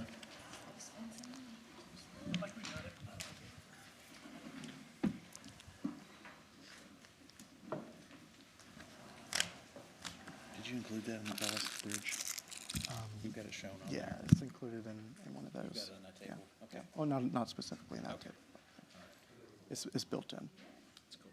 Yeah. So come gather around. Gather around. We'll give a overview of the different roads here. But we really wanted to dive into the downtown vicinity and kind of blow this area up for you guys so you can see what you already have programmed.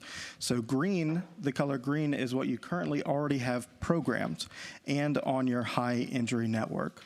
The orange is what you currently do not have programmed and is on your high injury network. Now here comes the tough piece. With the removal of the equity component with the new administration, the pink, everything in pink was originally recommended by your task force. With that said, we do need to express some concerns that if you do select anything in the pink, it could make things more challenging when it comes to your grant application, because the pink is really based upon that equity component, whereas the orange is based upon your high injury safety network component. So to kind of outline this a little bit, you can see the green line running down here from Waxhaw Parkway going past Blythe Mill all the way down to 75 in that corner there. That's your Broome Street or your 16 and 75 improvements that you already have programmed. Going eastward and southeast down that way towards the Circle K, that's your roundabout U6248 that you have programmed with the North Carolina Department of Transportation. And some of this green stuff in here going towards the downtown park is stuff that you've already completed along that. And then some of this other green stuff here along Waxhaw Marvin and Broad Street is currently programmed with incoming development as a part of their traffic mitigations. So when you really start to hone in on this, looking specifically at the orange, what are you most interested in accomplishing?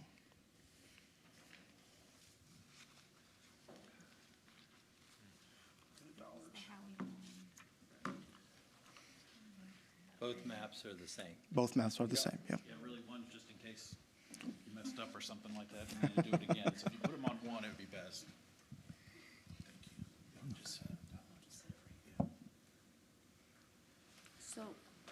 Is that widening of Howie Mine? So the scope is up to you to decide how to address that. The scope, adding to the scope will obviously increase the cost, but the scope for Howie Mine aligns with your downtown master plan that you also have. So it's really improving the sidewalk along Howie Mine, adding some necessary drainage structures, redoing the roadway structure, that sort of thing. Well, I think Howie Mine is important. I mean, it's very dangerous down there, to walk anywhere down there. So I've been talking about my Howie Mine and improving that sidewalk for a couple of years now. If we can get that done with some help, that would be great, and I think it would help everyone that lives in that area. So that, in my eyes, that should be a priority. That's a great point. And I will also add that, the town has tried other methods to fund this project, which have been unsuccessful, specifically with like the CRTPO-DA grant. I think Howie Mine would be a definite, a great project for a program like this. Do you think the Church Street, I know that, when Broome Street gets backed up, people go down Church Street, but could that possibly be less of a priority once the Helms Road bypass comes in and, there's more, maybe people won't be trying to crowd on there so much? Yeah, it's a good point you make from a congestion standpoint. You're likely correct. That will help as far as congestion. Thinking back to your economic component, though, as far as your return on investment, North Church Street could be a good project to consider, because if you widen this area and provide for more sidewalk uses and safety uses as well, this really opens up some of the parcels in here for a return on your investment. One of the things I was thinking of about Church Street, since you bring it up, Commissioner Dodd, is connecting with Emerson Park and the development that's going to come there. And I think if we're to forward think this a little bit, it would be beneficial to have Church Street connect with the Emerson Park retail space that's going to be there. And then it could also help bring the folks from Blythe Mill in. And then the other thing I was thinking of is access to Old Town Village, the sidewalks along Providence that could help those residents come into downtown more easily. Just to kind of the whole idea, it is a walking distance, so it'd be nice to make it a nice walk. So Church Street and then Providence for the Old Town Village folks. Mayor, you bring up a great point. And that was actually something that I wanted to point out was, as we're talking about this, I do wish that we had had a small silhouette of Emerson Park, because Emerson Park will bring about 140,000 square feet of commercial aspect that we must consider, in my personal opinion, when looking about where we want to connect these walkable places within our road network. Church Street will be part of that probably improvement, but really, if I recall correctly, the map, it will be Broad Street will be the land bridge technically with a walking aspect that connects over just past the townhomes up towards the commercial. So therefore, I think that it would be Price and McDonald that would probably give you the most reward with some improvements on Church Street.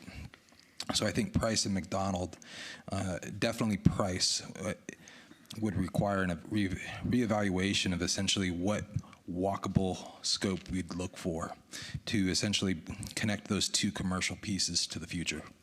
And those two would be cheaper than Church Street. So if we do Howie Mine, and then we look at Price and McDonald. So Howie Mine is 2.3 million. Price is 250,000. McDonald's 100,000. And can Church be split up into maybe two sections if possible? Price to Church, and then that's kind of your two pieces for walkable improvements, or is there and does the McDonald just stay as an internal aspect with more classical homes that are more historic in its current preservation piece? Yeah. And I don't know about this section right here. a residential section, but this section, all through here, you've got a lot of inconsistency with your streets, your sidewalks, your parking. And from an outside perspective, somebody that hasn't been here that long, it's really confusing trying to figure out where to park, where to walk around there. So my recommendation, the more consistent you can be in your central core downtown area with the upgrades, the better off, the more effective it's going to be. And that aligns with some of the conversations that we had with some of the external stakeholders, such as the North Carolina Department of Transportation and CRTPO, where they said, you want to try to get the most bang for your buck and bundle projects the best you can. So if those all kind of group together, that increases your success. So then what are we looking at here? Give me But Commissioner Ferris, to your point, we're happy to, if you would like to see any of these broken up by different blocks or whatever, we're happy to do some revised numbers on those as well. I think it would be wise, because Church Street can lead into some other aspects that we don't know what it's going to be yet at that triangle piece at this point. But when I think of walkability and connectivity, again, thinking into the future of what Emerson could be of 5 to 7 years, Price seems like a natural walkable lane, and then the natural draw would be back over down that Church Street piece to bringing it down to North Main.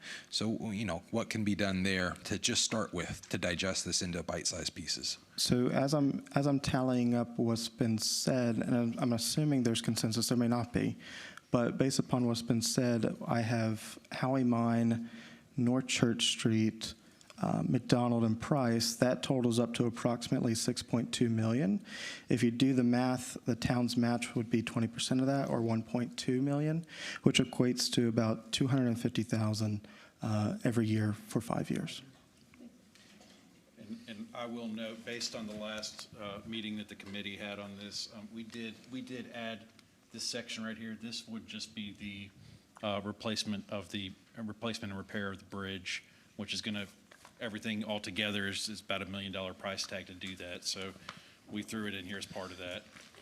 That would be something to consider.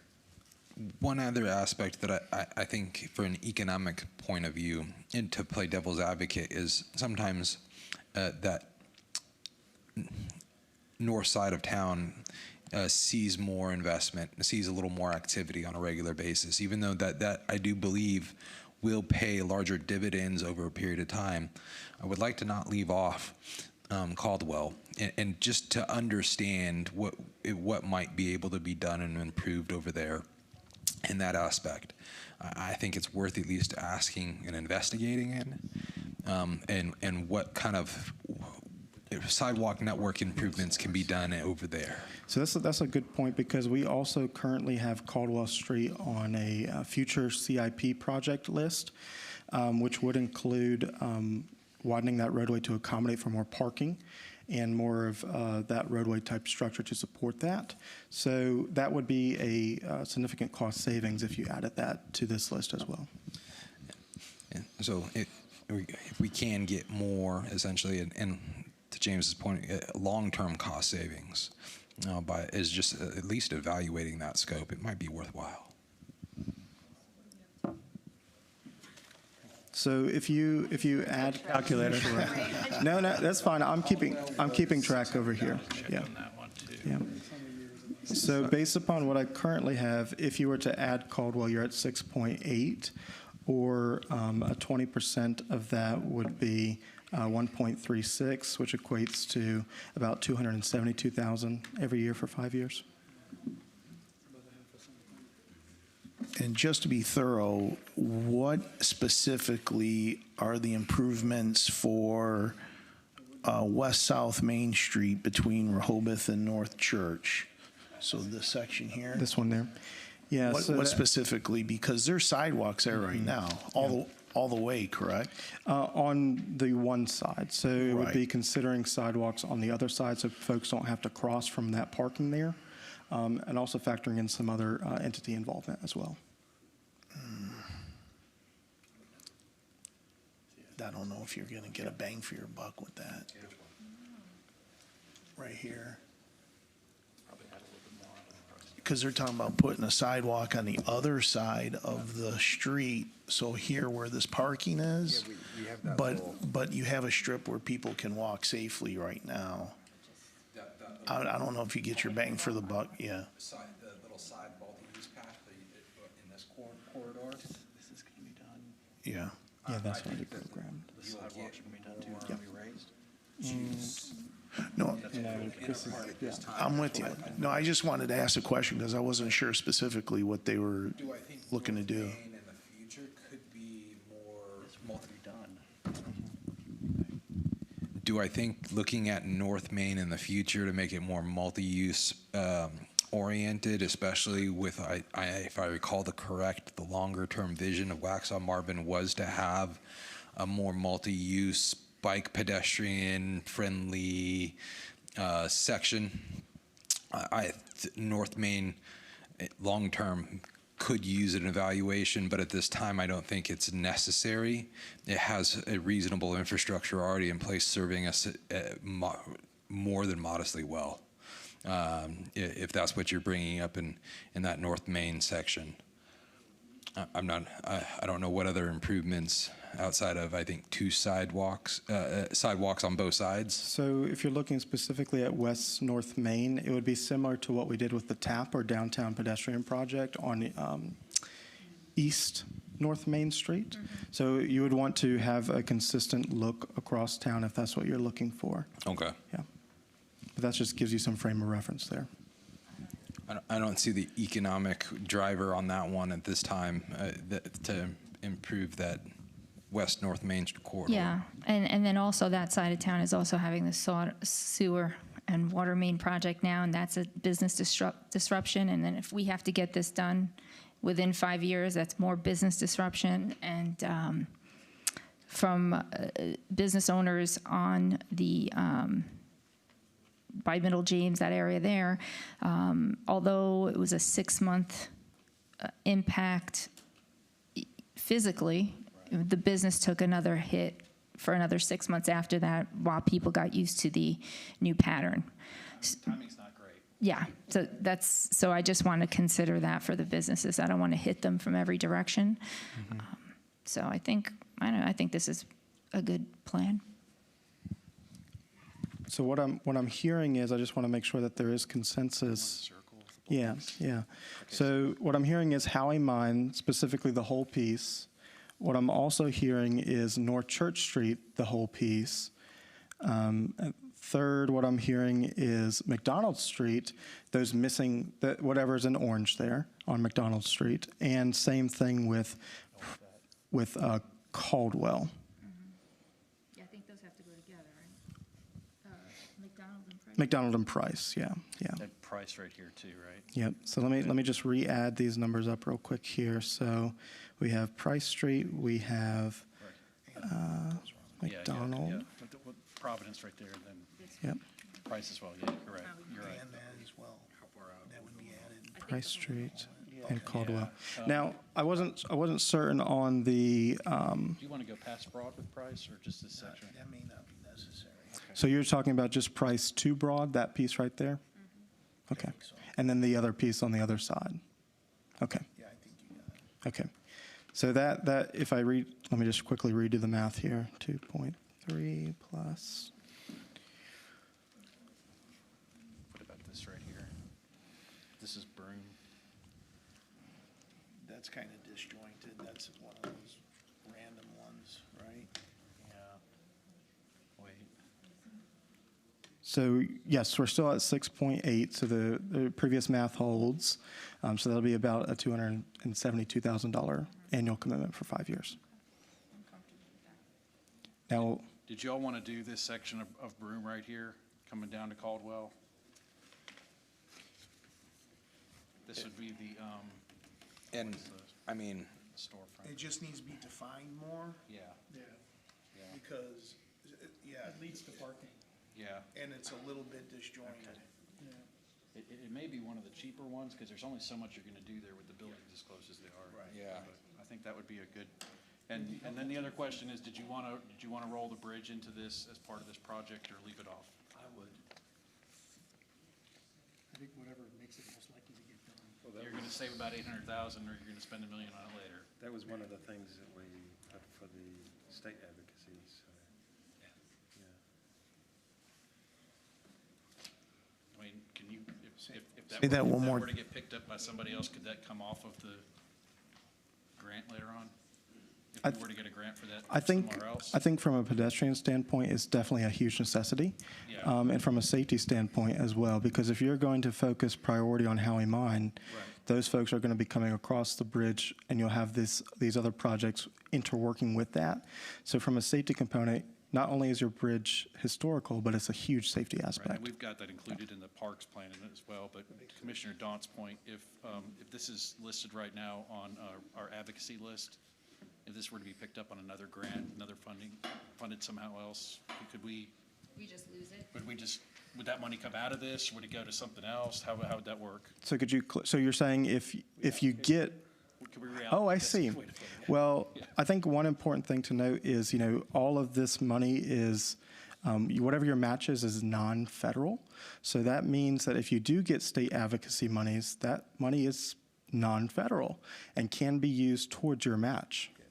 That would make it even cheaper, then you might be getting the whole thing done for free. Good idea. Yeah.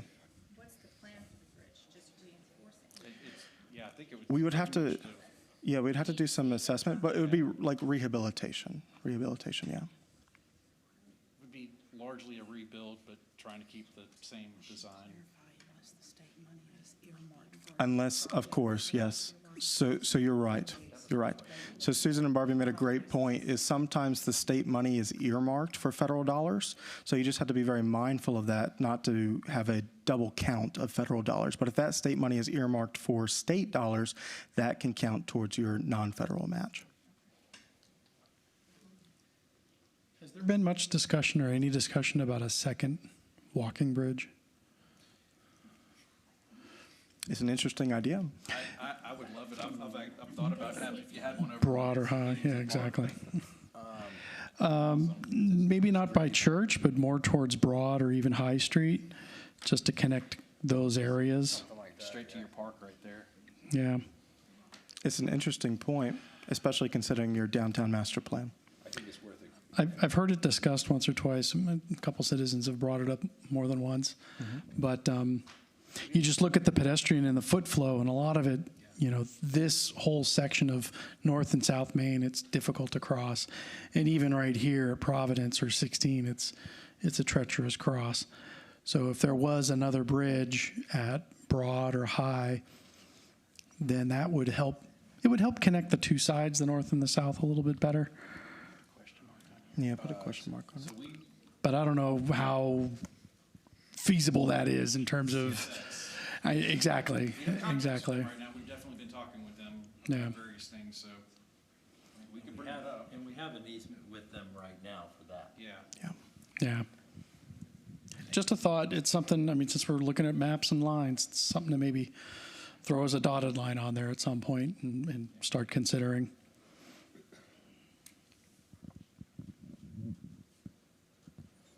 So to kind of conclude and wrap up, with those added mentions, that raised it from 6.8 to about 7.5, which, if you do the math, 20% of that is $1.5 million right on the dot. And then if you take that across 5 years, it's really a $300,000 commitment. But if you guys are fine with that, we can come back to your next meeting with a resolution request. And that's assuming we get every single one we apply for. Correct. Yeah. Is that a The leading caveat. I think. strong application? I What's the think, minimum? so the minimum is 2.5, so it's definitely a strong application. Once you factor in the safety components, focuses with the pedestrian and with the economic return on investment, and of course, the infrastructure component as well, I think it makes for a strong application. Application, do you mean that they view that favorably when it's more things? I think they would, as long as you can combine that into one story, which we will be able to. And there's one additional piece, and I'm going to invite Susan, there she is. Susan's going to tell you a little bit about some additional cost savings opportunities that you have utilizing services through the league. So I'm just going to quickly pass the torch over to her real quick.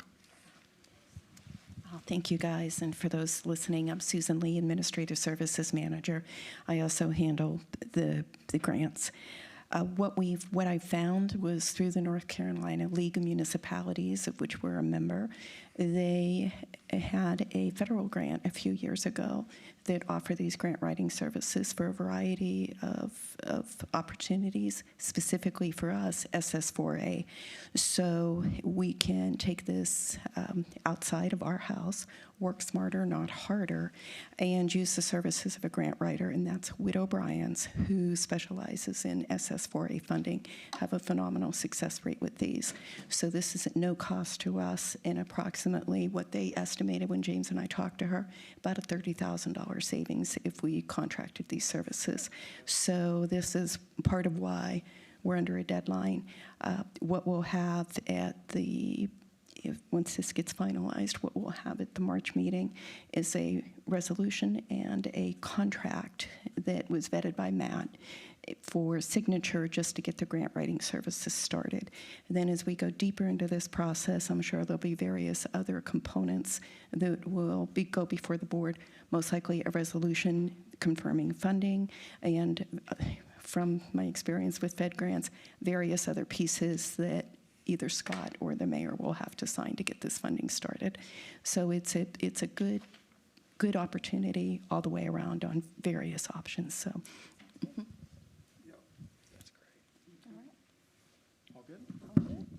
Outstanding. Thank you very much, James. This is a great exercise. Great to see it kind of on paper.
Next on the agenda, we have a discussion about the municipal agreement between NCDOT for the Helms Road Extension. This is something we've talked about from a funding standpoint and making sure money is appropriately allocated, I believe. So that's been done, and now I think now is the point to actually enter into the contract with DOT on this one. So is there much more to it than that? Well, I just want sure that James covered how these contracts work so you understand. So when you authorize me to enter into it at the March meeting, that it's clear, that you guys are clear of what your obligations are and what we get out of it. It's in that sheet that he gave you. It's in that local part that we're paying for.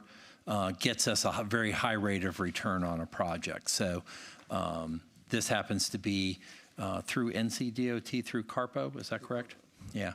So with your regional transportation group. So I'm going to have James just kind of make sure we do a very high level review of the contract.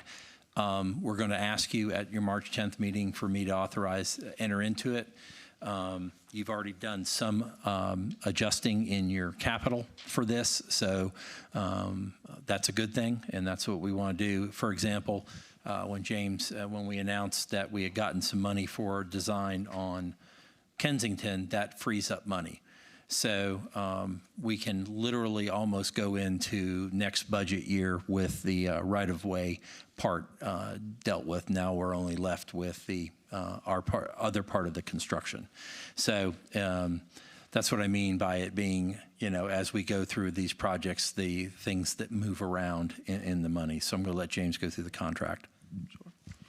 So on that sheet that you have, the first sheet that I gave you with the breakdown of the state and federal, this is the HL 0158, which is the Helms Road Extension. You all have already heard this before, but we just wanted to go over it again. The short bit of this is once you're in, you're in. So if you're in for a penny, you're in for a pound. So there are contractual consequences if the board or if the town is unable to fulfill their obligations once they make that obligation. So we're just going to go through this executive summary and contract just at a very high level again, and if you have any questions, feel free to stop me, but this is in your agenda packet, and you saw this at the last board meeting too. So, the first section talks about just general provisions, the Federal Funding Accountability and Transparency Act, some of the basic stuff's there. The second part talks about the scope of the project and then moves into talking about the funding commitments, which we've outlined. So when we bring this to you at March, those are the commitments that you must make moving forward with the project over the course of the next 5 years. The contract further talks about the period of performance, which is that 5-year period. It talks about preliminary engineering authorization, professional services, the rules that you have to abide by with that, the environmental documentation, the design stuff, the right-of-way information, construction, all that sort of thing. Any questions so far? Hearing none. It also moves into talk about utilities, railroad certifications, that if you have any involvement there, proposals, engineer estimates, procurement, and awarding of the contract. This is a federal dollars are here, so we have to abide by those federal rules. The department and their representatives, so also the Federal Highway Administration, has at any point in time the right to inspect. So they can show up on site at any point in time to do inspections. So that's just something else. And the contractor must comply with those inspections. Moving into closeout and maintenance. So this was one of the key things that the town worked strongly with in partnership with the North Carolina Department of Transportation. We realized that a roadway like this, from a maintenance standpoint, is going to be a significant burden on the town of Waxhaw. So we explicitly agreed that upon completion of this new roadway section, DOT is going to maintain the roadway, which will be a huge future maintenance cost savings to the town. So that's a plus. Some other things are, with this being a locally administered project, this is not traditional in the sense of DOT is managing the work. DOT is really more of just oversight. Your staff are going to be doing most of the work when it comes to this local process. So it'll be more involved. You'll have more timelines there provided to you. I know that's always an issue that pops up, especially when the project is not managed by locally. Questions so far? So you mentioned final inspection before we take possession of the road. Is it similar to with the development, housing developments, that we get to inspect and then say, yeah, it meets our standards, we'll take it now? Correct. And they'll fix anything that's not quite up to snuff? That's correct. Perfect. And DOT is also included throughout the entire process, so they can review the design, they can review and make comments throughout the course of the project. So that way, if they do have any concerns, those concerns are addressed. So that way, by the time you get to the finish line, it's like, okay, yes, we checked all the boxes, and DOT will now take over maintenance of the facility. And when you say we're taking care of it, are you saying that town staff is essentially serving as the general contractor, and then we'll be subbing out for, the bulldozers, the pavers, and the roads, and all the actual? Correct. So okay. Your town engineering team will be facilitating this and administering the contracts. So we're really the administrator, so to speak, where DOT would traditionally be the administrator. We're going to be that. So you'll have more involvement, more opportunity for public comment, and that sort of thing. And this is not a funding question, it's just a general question. We had discussed I guess maybe a year or so ago, about possibly making this a truck route. How do we go about doing that? Because I know a lot of the complaints is these heavy trucks going through downtown. Mm-hmm.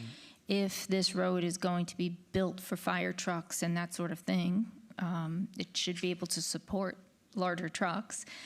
How do we do that? How do we try to get NCDOT to help us out on that. Yeah, so first thing is updating the standards, which is what we're doing with this roadway design. So we're doing a full depth reclamation and making sure that there's a large culvert along the roadway, some drainage issues. We're making sure that everything meets codes for those larger trucks. So that way, hopefully in the long run, DOT is going to ask, I don't think you're going to get a yes from them at this point in time. I think it's more of, well, can you show a continuous path moving forward that reroutes those trucks safely? What does that mean? So, for example, with this path, a lot of your truck movement is really from the southeast part of town going north. Mm-hmm. So if they reroute this way, it's going to be complicated for the trucks to. They definitely can. You can definitely ordinance that. But I think DOT at that point in time will ask you, well, are you willing to take over some of the roads in your downtown vicinity to do that? Okay. Well, but the road will be fit for that, though. So it's not something that they're going to come back and say, sorry, you didn't make the road, strong enough to withstand this type of traffic. That's just what I wanted to avoid. I wanted to make sure that everything's in place for that to happen if we could make it happen. We're designing it to accommodate for those larger trucks. Yeah.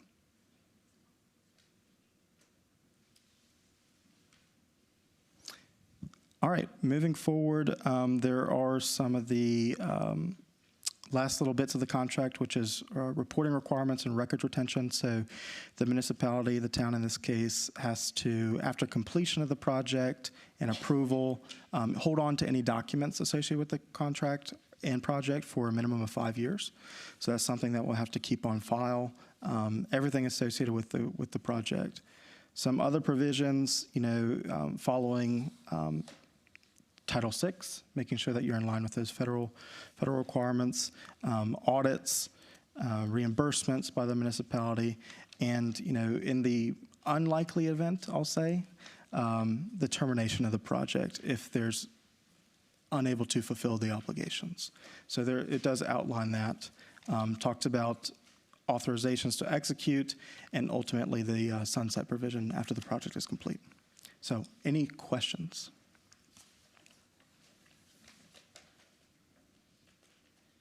Hearing none. So the board's good on this, and I think we'll have it on the agenda for March. Thank you.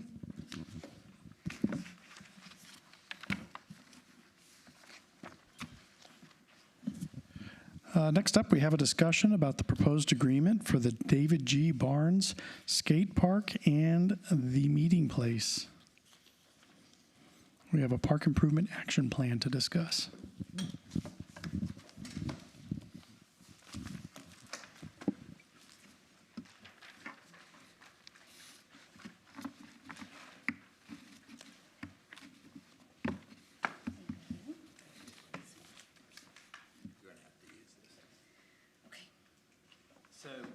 The board wanted us to come back and staff has been doing work since that time, since the board's direction. Has that been a month and a half or so ago? So since that time to talk about both better understanding of the contract and what it achieves if you were to go that way, what other alts you have, and the comprehensiveness of this, or how you might want to break that along. So Dean's going to be here to represent that and try to answer any questions. She might have an overview first, and then let y'all fire away at questions and things like that. So Dina? Thank you, sir. Okay, just want to make sure that you have your cheat sheet, kind of this 2-pager. It should be in your packet. If you don't have it ready available, I do have extra copies. And this basically gives you an overview of kind of what we've found so far, and then some options for y'all to consider. I also have a basically overview survey of the downtown park and how Barnes and the skate park kind of play in. That is not in your packet, and I do have extra copies if you so choose to have one of those as well. And then I also have in my packet kind of the presentation that y'all saw in January, just in case if y'all need a refresher. So that's all the things I have up here. Do y'all need any extras? Or are you good? Which one? Okay. Pass both the map and So pass that.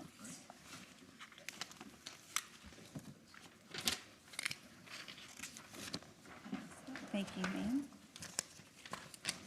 And no worries. Does anybody need a refresher? Feel good? Okay. So what is this? No. Oh, yeah, I have this.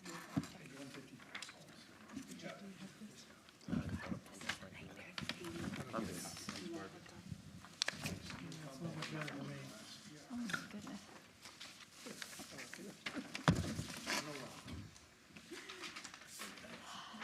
I don't even know what I'm looking at.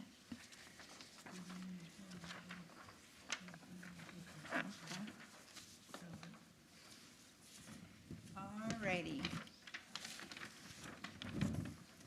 Okay.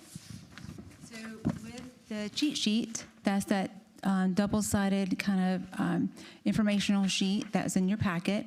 It goes over the original action plan, and that is what Ms. Melissa went over with y'all in January. And then we've got from that direction to look at the skate park a little more in depth. So that's what we've been doing. With the original plan, it went over Barnes, the skate park, and the meeting place as a holistic look at, and that is the understanding the ownership and the property areas, because we have concerns about that, utilities, stormwater, all the safety and security, the pedestrian connectivity to the to 75 and to the downtown park, and then also that gives you a more in-depth of surveys and in-person meetings to see what our residents are looking for this special area in our downtown. And then it went into that 30% construction documents for the skate park in particular. It was mentioned also that phase one, we recommend just to focus on the skate park because we see that as being more of our safety hazard area. And then we wanted to move on with that aspect of the action plan. On the back of that page, it tells you that we got direction to look further into the skate park. So we then broke out some options for the skate park, and that is to be its own design, and then that would be a design build on that, but then still go through all those components of surveys, getting public input, making sure that we address the stormwater and utilities in that section of the skate park. This on your map, that is off of Caldwell Street. So that is the section right below the parking lot. So the parking lot coming off of Caldwell is that square. We own the skate park. Just want to make sure I said that out loud. Caldwell is part of that paper, the extension of Caldwell, and then Caldwell goes to South Broad. So it goes further all the way over. So that we own, right? So we're just want to make sure I was clear on that, because I know some of the other areas in Barnes we have easements for, which is awesome, and some of it's paper roads. So, and then some of it is areas that we don't own. So that's, I just want to make sure I'm clear on that. Then, so that second option, thank you, Ms. Barbie. Second option basically goes in looking at the skate park as holistically, and that is seeing all the things that needs to be upgraded on it. It also looks at it from, it is on a landfill. We already know that. It has a spring right beside it. We know that because I found it. I found that one. But also, we're not utilizing the whole space. The fence is not the footprint of that land. Okay, it goes further out. So all these things need to be considered. That would fix all the safety issues and then all the unknowns for the skate park. Option 3 is resurfacing the whole skate park. That's a little more labor intensive because it's having to grind down a lot. We also know that it is on a landfill, so everything's still settling. So that is a fix, but it is not a long-term fix, okay? I do have a estimate from one vendor at this point of $73,000 and change to just do the surfacing, okay?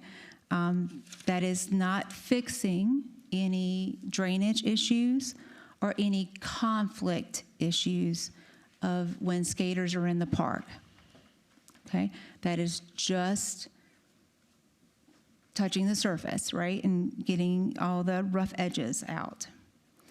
Then option 4 is just patching as we're being patching. And we have another estimate for that at 18 and change. And that is just the really, really, really bad areas. Again, that is not taking any of the safety concerns of the conflicts or drainage or settling. That's a longer, like a smaller term of fixing. Yes, sir. Dina, outside of the drainage issues, which conflicts do we have at the park that are most pressing, top 3 safety concerns outside of just drainage? What are these conflicts? So the elements were built, actually, let me give you a little background. So yesterday, today is Tuesday, right? Yes. Yesterday, we met with Mr. Tom Rizzer. Mr. Will is actually in the audience. He owns our skate shop downtown. Also a skate park builder, and myself and staff met with the team, and we basically went over where the park was built in 2 phases. The first phase was built about 20 years ago. The second phase was about 12 years ago. What happened was everything was built kind of organically, and it was built for like 15-ish skaters to be on it at a time. Our community loves this skate park. We have closer to 30 to 50 people on the skate park at a time. So the conflicts where, unless you're an experienced skater, you know like the groove of where to go. And what happens is when you have that many skaters in a very small, this is a very small footprint, they're constantly running into each other. That's the reason why we made a rule a few years back to take bikes totally off of it, because we kept on getting like serious injuries, like bones out of, you can see the bone kind of thing, or lots of head injuries. We're still getting those injuries, but we're not getting them as frequently as we did when we had the bikes in there. So they're still conflicting. That's what I mean by conflicting. The elements are so compacted on top of each other that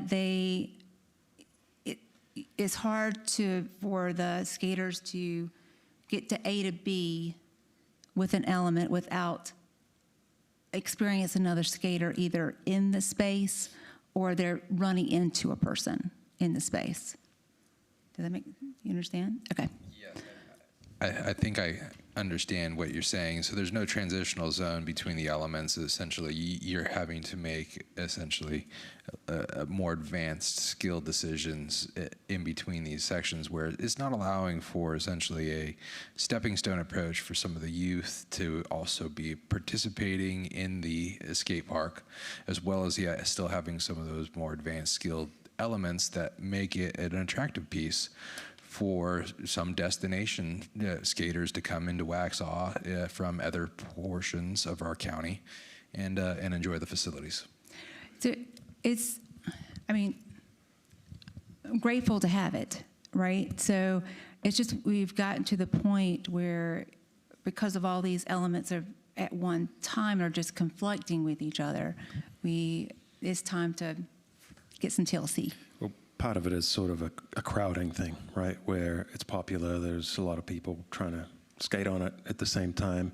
And one thing I heard from the skaters themselves was that they could use just some flat area to do some street skating on, you know.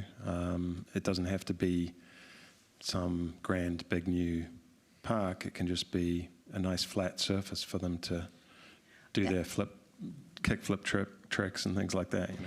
So that actually was brought up yesterday about having some of the elements reformed, right? And have more municipal style street skating, and that's what is more open area, and you're having a little more freestyle with that, since you're past skater, correct?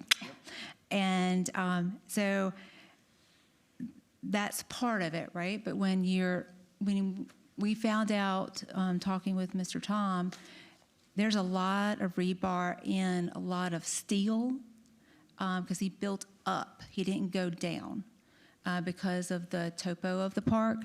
And when you're opening something up to mitigate that, I don't want us to go into it blind. I want us to make sure we have all the bits and pieces with this plan, so we can understand what we're getting ourselves into and be able to phase it. That way we can go after grants and we can actually be more budget conscious in it.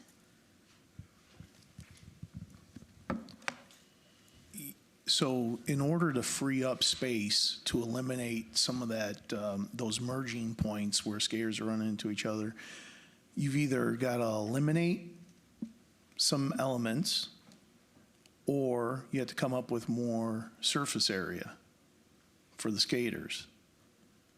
So are you saying we're going to take that skate park, either you eliminate the elements, or you got to go wider or longer, right? That's what the action plan would help us basically vet out, what that looks like. And we can go further west on that property? You can go further south. I mean, okay, all right. Further south. Dina, Just a You little can't go bit. west towards Hick Street, so Hick Street's on the west side of the skate park. So you're further saying south that's a is paper towards the street? house. Towards the house we can go. The property line is just about 10, 15 feet further from the fence line. Okay, so there's about the fence, in other words, the fence but- can move 10 feet. Yes, but we also have to make sure with my planning engineering friends about buffers and stuff like that. So we have to vet all that out. There On is the west side. on On the west side. On the Hicks side through the middle where we would make the connection to downtown park, there is a lineated stream that starts on the downtown park side. It is stormwater on the barn side. And then what's the situation with this? We've talked about the paper street. Hick Street is a paper street. Yes, sir. Clearly, I'm looking at the satellite here. I don't see no road. Is going in towards Hick Street or into Hick Street, is that conceived as an option at all, or is that still kind of a no-go for some reason, or what's the sitch there? Say it one more time, sorry. So in other words, when we talk about expanding the park and Yes. taking up a little bit more space, so we can move the fence 10 feet to the south to get it actually on the property line. It's a possibility, yep. And then what about going west into Hick Street? 'Cause- That is also a possibility. Okay. But again, we need to, that's that greenway section that goes straight into the park. Yeah. So that's how you get that connection. Yep. Because we heard a lot in this past year about line of sight for all of our downtown friends that want to see the area and how to walkability Know where the park of it. is, yeah. So I took that in consideration as well. Okay.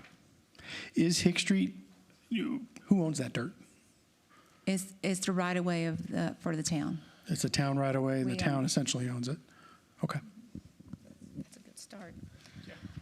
So I guess, of course, my question's going to be about pricing again. That's okay. That's the reason I like the table. For option 2, do we have any numbers for that? We don't. I just see $3 signs. Yes, it's higher because I know. Yeah, is there a range? Because, you know, between a $1 sign and a $3. I know. I don't. I learned my lesson of putting a number down, and that's the reason why we need that plan, so we can get that number and phase it out. Okay, we phased a lot of our park projects out, and then it also gives us time to go for grant funding. I mean, we got over almost $2 million of other people's money for the downtown park. Okay, for the rec barn, it was the state's money for the whole thing. That's what we need to try to go for. Well, yeah, and the skate park is one of our top priorities for the legislative, Yes, ma'am. our legislators. So, I mean, that's fine. I just, I guess in your mind, or in a situation like this, and you're saying phasing it, you know, I don't want to keep this park down for too long either. So what are we looking at when you're saying phases? It is used. I want to get it. So I don't want to make it an insurmountable feat, so that I want to be able to pay for it, and I want to be able to get them the park sooner rather than later, right? But And they appreciate we can't that. just. So that's if Our money trees are half the gone. park is being under construction, or it could be, again, it could be physically, half of it's this, if there's an expansion, what that looks like. If the more street style skaters in that expansion area, or if elements were, like the park was done in 2 phases, you can do that, and then it could be mainly fix all the conflicts area and put that into the new phase, and that was streamline a lot of those elements, and then a second phase could be that major resurfacing. It could be a lot. That's the reason why I really want I'm a big checklister. So if I had a plan that I could just start marking stuff off, the problem right now, I don't have a clear picture because I don't have all the information in front of me. And then if I don't have the information, I can't give it to you. And that leaves us in a wishy-washy, muddy area that's no good for anybody. And I want to just- make sure that they have a place to go. Oh, That no, is I do huge. too. Yeah, I'm always worried about when you build something on a landfill, Well, what you're going to find when you start digging stuff up, and then what's that going to add to the that's cost. part of it, right? And so what is the impact? Because I know, a lot of times we'll say, well, this is going to cost, $1 million, right? But I don't know that we always factor in how much it's going to cost in 5 years in maintenance, staff. I mean, for me, I'd be more comfortable having that picture as well, because it's not just the initial cost, it's the rolling costs moving forward. I'm hearing a couple of different things that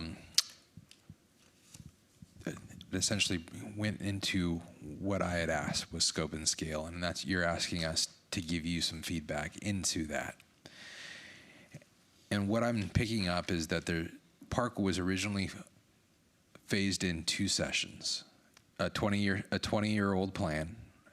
Can you enlighten me, that 20-year-old piece, is that closer on the front half of Caldwell and Church, or is it further in the back half? It's the first back. So if we're at the parking lot, So it's closer to the it's close kids' to section It's closer to the back fence. closer to the back south. fence?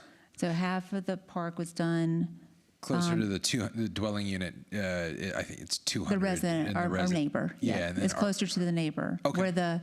Where the shade structure's at. So- Right. so That's the older park in the bowl area. Uh-huh. And then the newer park is closer to the front. And it's basically, you can see there's a really big line. Yes.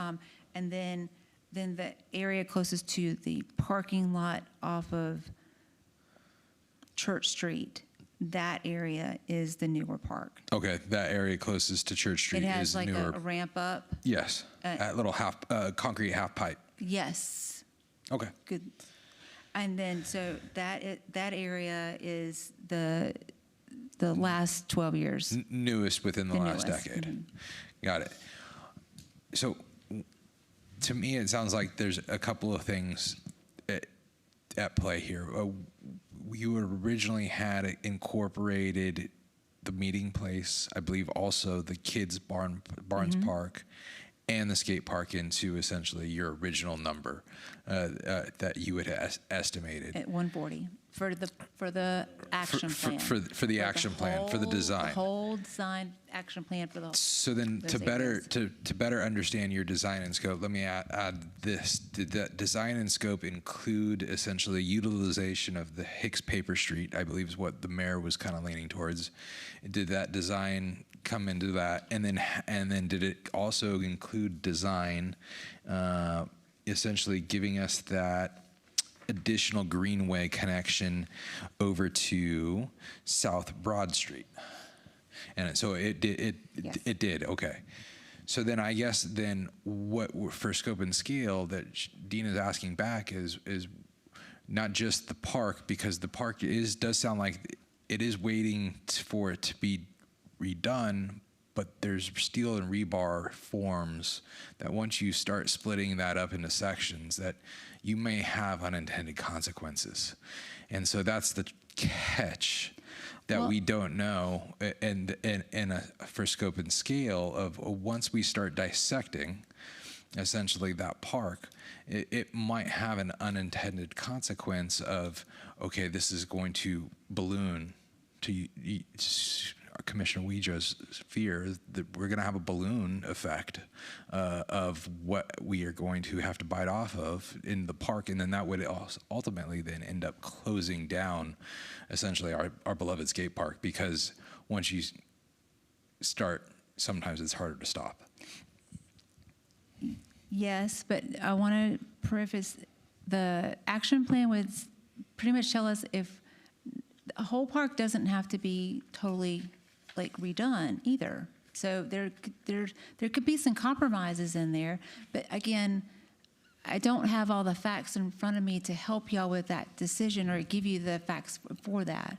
So I was there this morning, and I took a look, and just from eyeballing it, the back half of, so you come into the gate, I'm going to call that the front part. When you come through the gate, you look on either side of you, that's like the front part. The back part was actually in pretty good shape, although you do see stress cracks on some of the higher mounds. You see some stress cracks, but that's not unsafe. It was all pretty smooth, and it looked like it was in pretty good shape. Even the half pipe area was in good shape. When you look at the front, and the cement work that would need to be done was all on the front side by the gate. And that's where you're saying, there's pretty visible demarcation of where the old work was done and the new work. And plus on the front side, you had some goofy little elements, like little humps that aren't practical probably for the skaters today. That could be the flat part where you create that space, that flat space, and then the back part, it's really in pretty good shape. You're saying it's the older part? That's amazing. That looks like it's good stuff. Then you've got extra room then to move a fence later in another phase in the backside where it could be more flat space, or you put a younger person's track in there of some sort. Or you can tie it into the other stuff somehow, I don't know. But that, I'm thinking out loud, but eyeballing it just from a visual, it's something that you could keep the park open and do it in phases while the park's still open and the skaters can still use it. I just want to make sure that I'm a big safety person. You'll learn that about me. But that we'd have to, if there's any machinery in there, we'd have to close the park. My goal is to have an overall, what the plan is to do that work and what it looks like in the end, and phase it out to what it looks like in the end. I can't answer all those questions for you right now. That's the reason why we need to do the action plan. This starts to sound a little more and more like one of those things where we might need to do literally 2 phases, where it's what can we do immediately at a budget, and then what planning activities need to occur for a long-term grander vision, and when do we pay for that. So more immediately, we think about how to pay for option 3, and then maybe a year or 2 from now, we start talking about how to pay for the planning involved in option 2. But in the original plan, you had included Barnes Park, right, in that. So is this option 2 including that, or is that just solely the skate park? That's just solely the skate park. That's just solely the skate park. So if we take Barnes out of it, and we're just looking at option 2 and getting, I mean, is there a cost for the action plan just on that? Yes, ma'am. So you have that number? I'd have to get it vetted out again. I have to bid out. Okay. So, I mean, the 140 was including Barnes Park. So the 140 was in Barnes Park for it to have its action plan and what it looks like, and to do all the charrettes for it, and also the meeting place, what it's next, what it wants to be when it grows up, and then 30% construction plans to go along with the skate park. So I guess part of Barnes Park is not ours, correct? But there's the paper road that is ours on 2 ways, Caldwell and Hicks. right. And then we have an easement with Windstream where the large playground is. We own the restrooms and the meeting place and a portion of the circle at the front. And then a portion of the tot lot is part of the gas station that's not with the paper road. It's like there's a little skirt in there. Yeah, because I think, for me, I think the focus should be on the skate park. Okay. For me. Yeah, I agree. I like John's thought process there, Commissioner Gimignani, his thought process there with perhaps flattening out some of the front parts and having that be a flat area, because that's less invasive of a repair and could be extended to the west. But I think we need numbers before we can make a decision. I mean, we're not skate park designers, so we need somebody who is to say, this is what we could do, this is how much it's going to cost. Based on the scope and the size of it, there should be some existing models that we can benchmark off, prices, existing prices. But like square footage? Yeah, let's go through the options. Option 1's the original bid and scope. That's the full pack of a design. Included in that would be what's called 30% design build. And that was the 140 that we were discussing. That's the 140. Yep. Option 2 would have to probably be rebid. It would focus solely and wholly on the park, on the skate park, and you'd only be dealing in that footprint. Okay, so then you'd have an estimate of cost and that kind of thing. Option 3, I heard around 73,000? Yeah. Okay, so around 73,000 for option 3, and option 4 around 18,000. So options 3 and 4 are closer to what Commissioner Gemini was talking about, and Commissioner Dawn. So those two are priced up. They are a repair and fix option within that. Just so you know. So the 73,000, that would be, It's just resurfacing. right, all surface finish.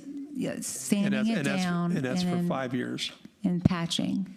That does not do any of the drainage or the conflicts. That's not Correct. taking anything out. That is just what's there gets Resurfacing the Smoothed entire over. park and removal of conflicting elements.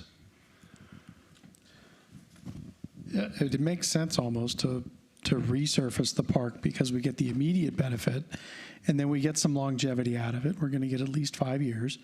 And then in that 5 years, we're figuring out option 2. And I think, again, we can figure out when to initiate the expense on the planning aspect of option 2. And then option 2 planning will give us a big number. And then in the 5 years of that resurfacing life is when we work on funding the plan that was developed for option 2. So in other words, think about immediately funding the 733K for resurface, and then very shortly, maybe with the budget discussions, we can talk about funding the design work needed for option 2. So Because we're expecting that to I be. want to confuse the whole thing again. Please do. Because what I described, and if you look at the option 2, option 3, option 4, you're talking about being really invasive with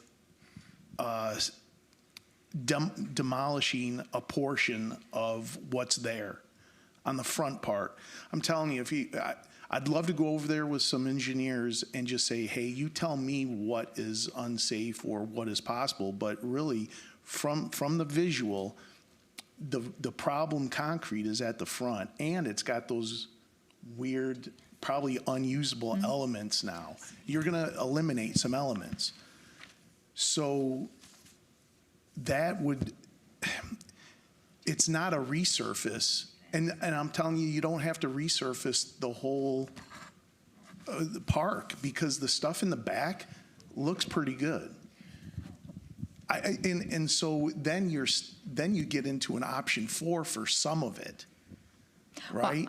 With just patching and that type of thing on the back side. But on the front side, you get your biggest bang for your buck, and you're not having to do the whole park. But I would just caution that on the back part, visually, it might be okay, but we're not skating on it, so I don't know what a skater would feel if they're Smoothness. on it. It's a work session, so we'd like to go ahead and bring up Yeah, come on. an expert witness.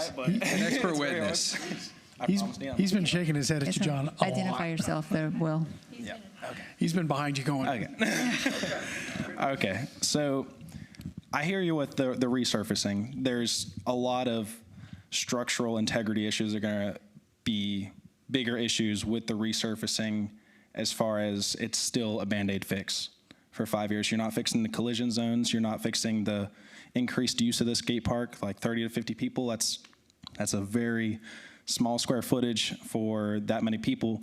But with a new design that's not the 1970s, because that's how that park was designed, was a mogul 70s style skate park, which is 60 years ago was the design for that, when 4 people in this town probably would skateboard.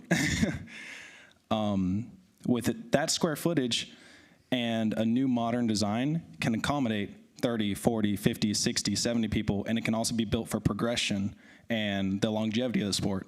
The skate park is your cheapest long-term maintenance option because there hasn't been any maintenance done except for the grinding in 10 years. Tom Rizzer said it himself yesterday. I haven't touched this thing in 10 years. And before that, I didn't touch it for 12. It's essentially a parking lot. You're going to have to refix some cracks, some bumps every 4 or 5 years. but it's concrete and metal. It's not going anywhere. So I think personally, selfishly, well, not selfishly because I'm representing the whole community, not just a business owner, but I see from y'all's aspect, you want an ROI on your investment. Right now, we're also in a unique position as well of there's nothing in Charlotte except for Mooresville that can host any contest. With our skate team, we sponsor a bunch of local skaters. We pay for them to go to contests. We pay for them to compete. And we want to be able to bring those competitions to Waxhaw. And we're in a perfect market to do that right now. In York County, there's not even a skate park. In Rock Hill, there's an Olympic skateboarder. How does an Olympic skateboarder grow up in an area with no skate park? We built an illegal skate park in the woods. They just demolished it 3 years ago. That's all we had. So if you build it, they will come. Oh, see? Yeah. But anyways, that's my input. Well, I'd like to add, too, that not only taking a minute to talk about this, which I think it has been a productive, holy conversation, it's part of investing in culture. And we do have to put some of those cornerstones in place over time. And how are we going to help essentially culture have a positive place to have time to be outside, to be essentially engaged in our community? And it just so happens that it is right downtown. So that is a perk, in my personal opinion. I understand that it goes back into, what was the scope and size. So it sounds like there's two short-term options. The one resurfacing, it does sound like it would be still a Band-Aid. So it comes down to what is our timing? Do we need 1 to 2 years to essentially come in with a two-phase plan? Because obviously Dina's talking about aspects here where we have a tie-in to our park through Hicks Street. We have a tie-in over to South Broad Street that ties in with David G. Barnes, and is that a phase 2? And then is the phase 1 essentially a more focused phase 1 on that, essentially that postage stamp over the park? And how are we biting this out, essentially? And is the way I'm looking at it. And does a resurfacing give us just enough time so we can lay down some of those plans? Or does a patching give us enough time to lay down some of those plans for not 1 to 2 years, but 10? So would it make sense, we still need to go to bid for option 2. And it sounds like there's an appetite for option 2. So I think Just over the skate park. over the skate park, and if we want to extend into the paper street a little bit on Hicks, we can talk about that, and maybe that could be different scopes of the quote for the final project. So in other words, that's part of the bid ask is going to be scope this big a park, scope that big a park, and we get some numbers there. So does the board have the appetite then to consider the bid for the design work of just the skate park, a couple different sizes, and then we can compare that bid against the 73 and the 18, and then the timing therein in terms of how long we think it would actually take to fund this stuff? Because I think just realistically, the 73, that sounds like something we can probably fund in a year or two. But if we spend, say, 50 or 80 grand on a plan, and that plan then costs $2 or $3 million, obviously that's going to be a long lead item, which would justify the 73 expense until we can cover that. So, but anyway, moral of the story is, it sounds like it makes sense to get the bid for option 2. Couple different size parks. And we have a question from our Mayor Pro Tem. And so will there be any construction? So I know the other plan had 30% of it was going to Yes, have some ma'am. construction costs. I can put that into the bid of the action plan for the skate park, is that this would be the action plan with construction documents with it, just like I had before. And So- what do construction documents look like? Is there any? So what you were getting out of the original one was an overall idea and plan, right? Plus an understanding of who's where, what the soil is, all of the other things. If you do this one, And then you were getting what are called 30%. So they're only designed up to a 30% level. You then bid it as a design build, and then they come back and say, I'll value engineer this thing at X. And next one says, I'll do it at Y, and next one says Z. But that's what you're doing. You have the concept of it, all the issues addressed. Then when they're bidding on a clear set of documents, all on the same documents, knowing the same problems. In this particular case, if what you said is go out and rebid option 2, we can do that. You would be rejecting the first one. You would then be instructing staff to redo an RFP and go out for option 2, and hoping that cost will be both A, within your 140, that's what you have in budget, or less than half of that. Okay, so it may be that you get your design build plans out of it, and you may have out of that a design for the first phase of maintenance. So you get something done in that first, while you then have a cost estimate to figure out how you're going to fund the balance. Does that make sense? So you have those monies in the budget right now. They're in your budget right now. But you would get a very clear understanding in option 2. It's only concentrated on the skate park. And then you'd be looking for 30% design plan. You'd be looking for design plans and cost estimates and a framework to work on. And then you'd know how much you'd have left over for the other things for maintenance. But you don't know that until you do it.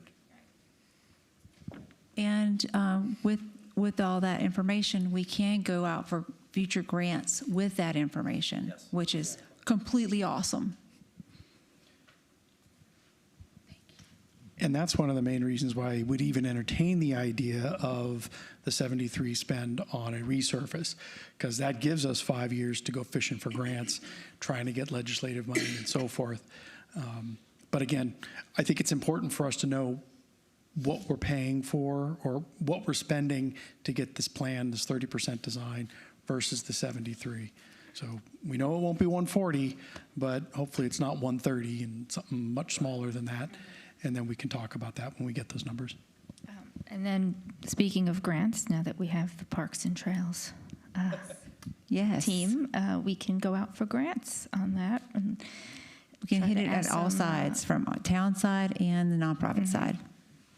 The other thing it would allow us to do is also consider options 3 and 4 more holistically as we're doing the other part. So we might be able to tighten that up even further and figure out what some of the short-term things we can do in the meantime, both as a maintenance level, scraping other funds together, whatever we might have to do to get us through that design phase and that. Sounds good. You feeling good?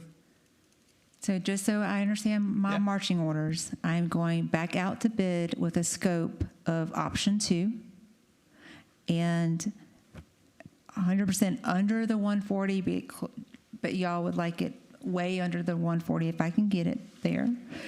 Way. Okay. And then we will then have that scope ready, right? And then look at those smaller options 3 and 4 to get us in the break. Exactly.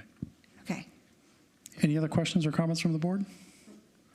Thank you to our guest speaker. Thank you so much. Mr. Ferris. Thank you, Will. Even if I appreciate your input. It's very helpful. Even if there might need to be an action plan to phase in a certain what do we need to patch now, and then what can be resurfaced, kind of thing. If there's a way to essentially dissect any problems like that. So with the one quote that we have, we would have to get more than this one quote. But this in the short amount of time to get that information back, I need to at least get something in front of you, right? So we would come back with, we would have to get other contractors to come out and quote and give us It would be a separate quoting phase, Yes. yes. Yeah, we'll refine 3 and 4 Okay. as a staff and see what we can get back on some short-term issues while we're working on option 2. Thank you. Sounds great. Okay. Thank you, Dina. All right. Thank you, guys. Awesome. Great work session topic. I'm glad we're able to chew through that with all the detail and all the input from everybody. So thank you. This is a good meeting so far. So we'll move on to our legislative affecting local zoning and land use authority, Resolution 2026-001. Did we have a draft of that somewhere, Barbie? That's in there.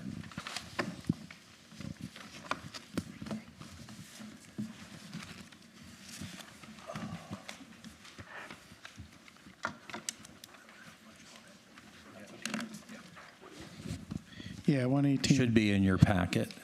So Right. So what we did is we went for a generic instead of being bill specific, so that you had flexibility in direction to Deborah, your lobbyist, or to staff in dealing with the issue, and in talking. But you at least have a more generic about what you want. You don't care which number it is that gets it done, but you just have the ability. And the other thing is, it also allows you to catch it if it shows up in the swimming pool bill. So that's what happened to it last time, to those issues. They showed up in another bill as an add-on. So we can be paying attention and still have an advocacy position one way or another about something.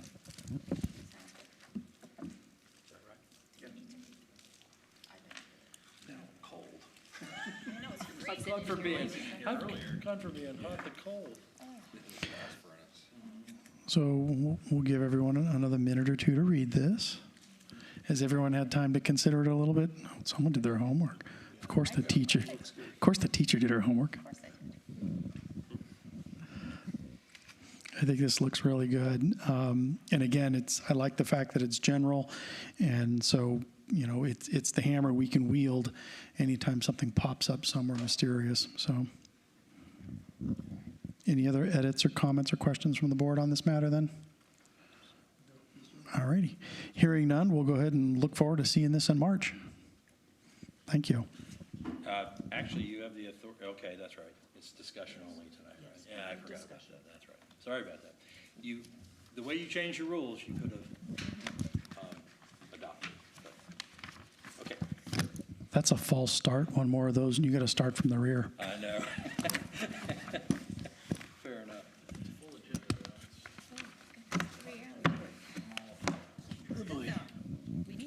All righty. Without further ado, could I get a motion to recess into closed session pursuant to North Carolina General Statute 143-318.11A5 and NC General Statute 143.318.11A3? All in favor? Any opposed? Hearing none, this motion carries. We are now in closed session. You have to invite anybody in. Yeah, you'll have Kevin and